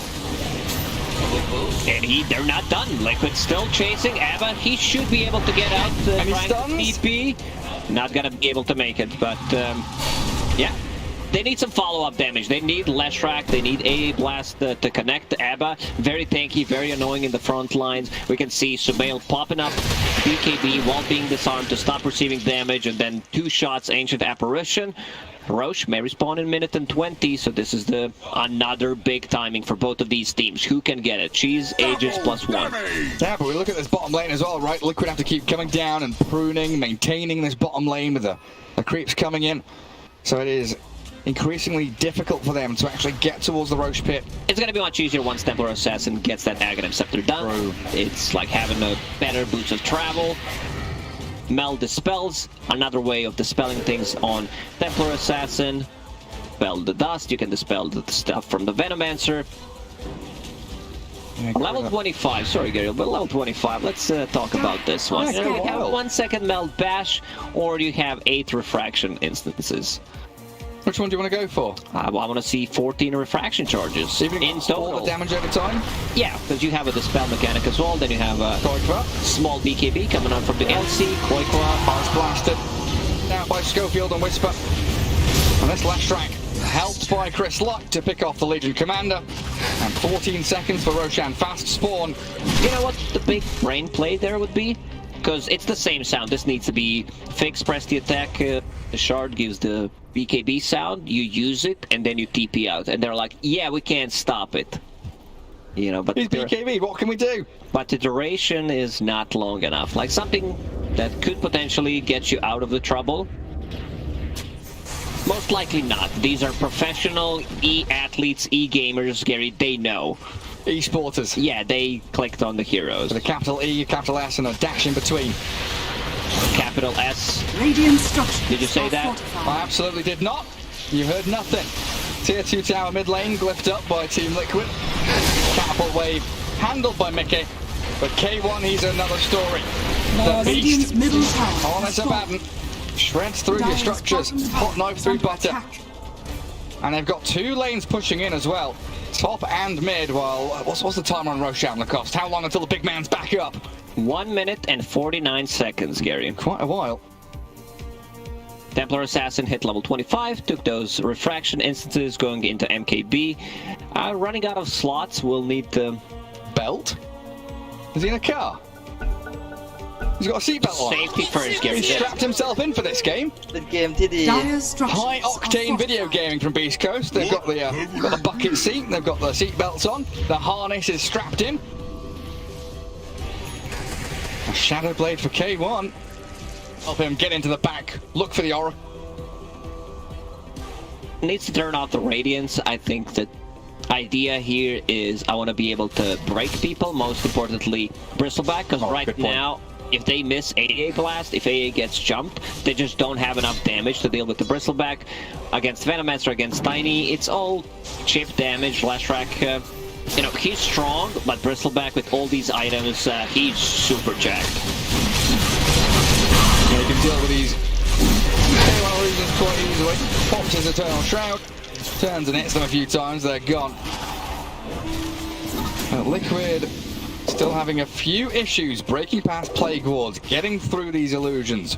Pushing across the river it's just a constant uphill battle they're having to fight against Beastcoast, who have controlled this map superbly. And TA has to go back down towards bottom as Roshan is 35 seconds away.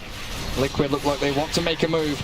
Try and find some kind of opening here. One pick off. Could be the difference, but Tiger flips away. Mickey towards Whisper. There's the duel on Chris Luck, but I think he got the Coast Center off. The Ice Blast landing into the corner for now. The toss back as well, while Whisper survives and breaks back up to high ground. Sumail's BKB allowed him to shred through Schofield and back onto the Ancient Apparition with Roshan about to spawn. And he TP's back to base. K1, he's going for the big place. He wants that mid barracks. He's taken down to tier 3. The Malarax is gone. Liquid have to come back and try and defend. They've got the dust. The Shadow Blade not going to work out for him this time, but he's got borrowed time. TP home, and he stuns. There it is. The Scatter Blast captures him out, and K1, sure you're speedy, you're tanky. The map to the runaway. The phase boost to try and skip out with a spider leg. Can he get on the high? No, he can't make it. He can't make it. Generation. That was close. I mean, he would still probably die, but maybe he could have tried a maneuver with the cooldown reduction talent. It lowers the cooldown of the neutral items as well. Sumail. There's the traps. There's the trap plus the silence. And the TP. Doesn't have any way of stopping the TP. They could go inside the pit. It's a refresher. I think they would prefer, if that's an Aghanim Scepter, potentially give that to even Snapfire, which is a nice save. You can also give it to Oracle, which is one of the best ones. But the refresher, who's gonna even use it? Maybe double duel, double Oracle. Ulti, I wouldn't mind seeing that. And Roshan just disappeared. A matter of seconds there. You blink your eye, he's gone. 50 seconds now for that Abaddon to respawn. And Liquid have done a good job pressing forward. Mid and that top lane converging towards the Dire base. Okay. He's up to the high ground, but they've got press the attack. They've got heals behind him. Insane is ready at the drop of the hat to pull the trigger on his false promise. They disarm the Bristle for now, but that means that Sumail can go into starting buildings. They toss back Mickey, but miss the splitter. Bristleback also the one holding Aegis. So even with an Ice Blast and the Avalanche following through, he stays at half HP. Incredibly tanky here on Mickey and Liquid. They can key this one down, but their foot, the blink back. Sumail dodges. Gets away from the splitter toss. Good attempt for Beastcoast, but Liquid really finger on the pulse this time around as they get up to this top tier 3. K1 finally out. Respawns after a long time in jail. Looking to defend and hold on to this set of buildings. And run straight in towards them. Shield pop it. Looking for the silence on Mickey. Gets that Curse of Avernus on it. But K1 taking a huge amount of damage here. It doesn't look like the toss, the jump in, the duel, they're going to catch him out. Oh, that's Ice Blast is coming straight on top of them. Insania. K1 found the slice into the back lines. Buyback immediately from the Oracle as the Tiny will follow suit. K1's borrowed time, still going. And Mickey caught out in the split earth. Bristleback's first life still up and running, and Sumail has the cheese. So with this duel play, Tiger comes back in to help take down Tiny. A double for the Snapfire, and K1 is struggling to find a target he can stick on. Oh man, that refresher on Legion Commander allowing him to lock down Tiny twice. K1 doesn't have Octi for 5 seconds. He's dead. No buyback. He's gone for a minute and a half. Dead for such a long time. Chris Loke brought back, so did Schofield. So no Tiny, no Abandon, and Liquid looking to close this one out. Whisper is out. He TP'd to pick up the Bounty Rune. Maybe we'll farm a triangle or try to go for some weight cutting. And they still have False Promise. They still have that save ability, even though they've spent the cheese. Tier 4 time now for Liquid as they blow up Stinger. Tier 4 to fall in, and Chris Lock, he gets off his Poison Nova, try and chip away at Liquid, but they can't stem the flow. The damage is too great. Substantial move here from Liquid to close out game 2. And this is it, Gary. I don't think they have enough. Abandon gone for 50 seconds. This will give enough time for Team Liquid to go in and close the game. GG is called. There we have it. It looked like he was going that way. I mean, Beastcoast, they did such a great job pushing that bot lane. That great.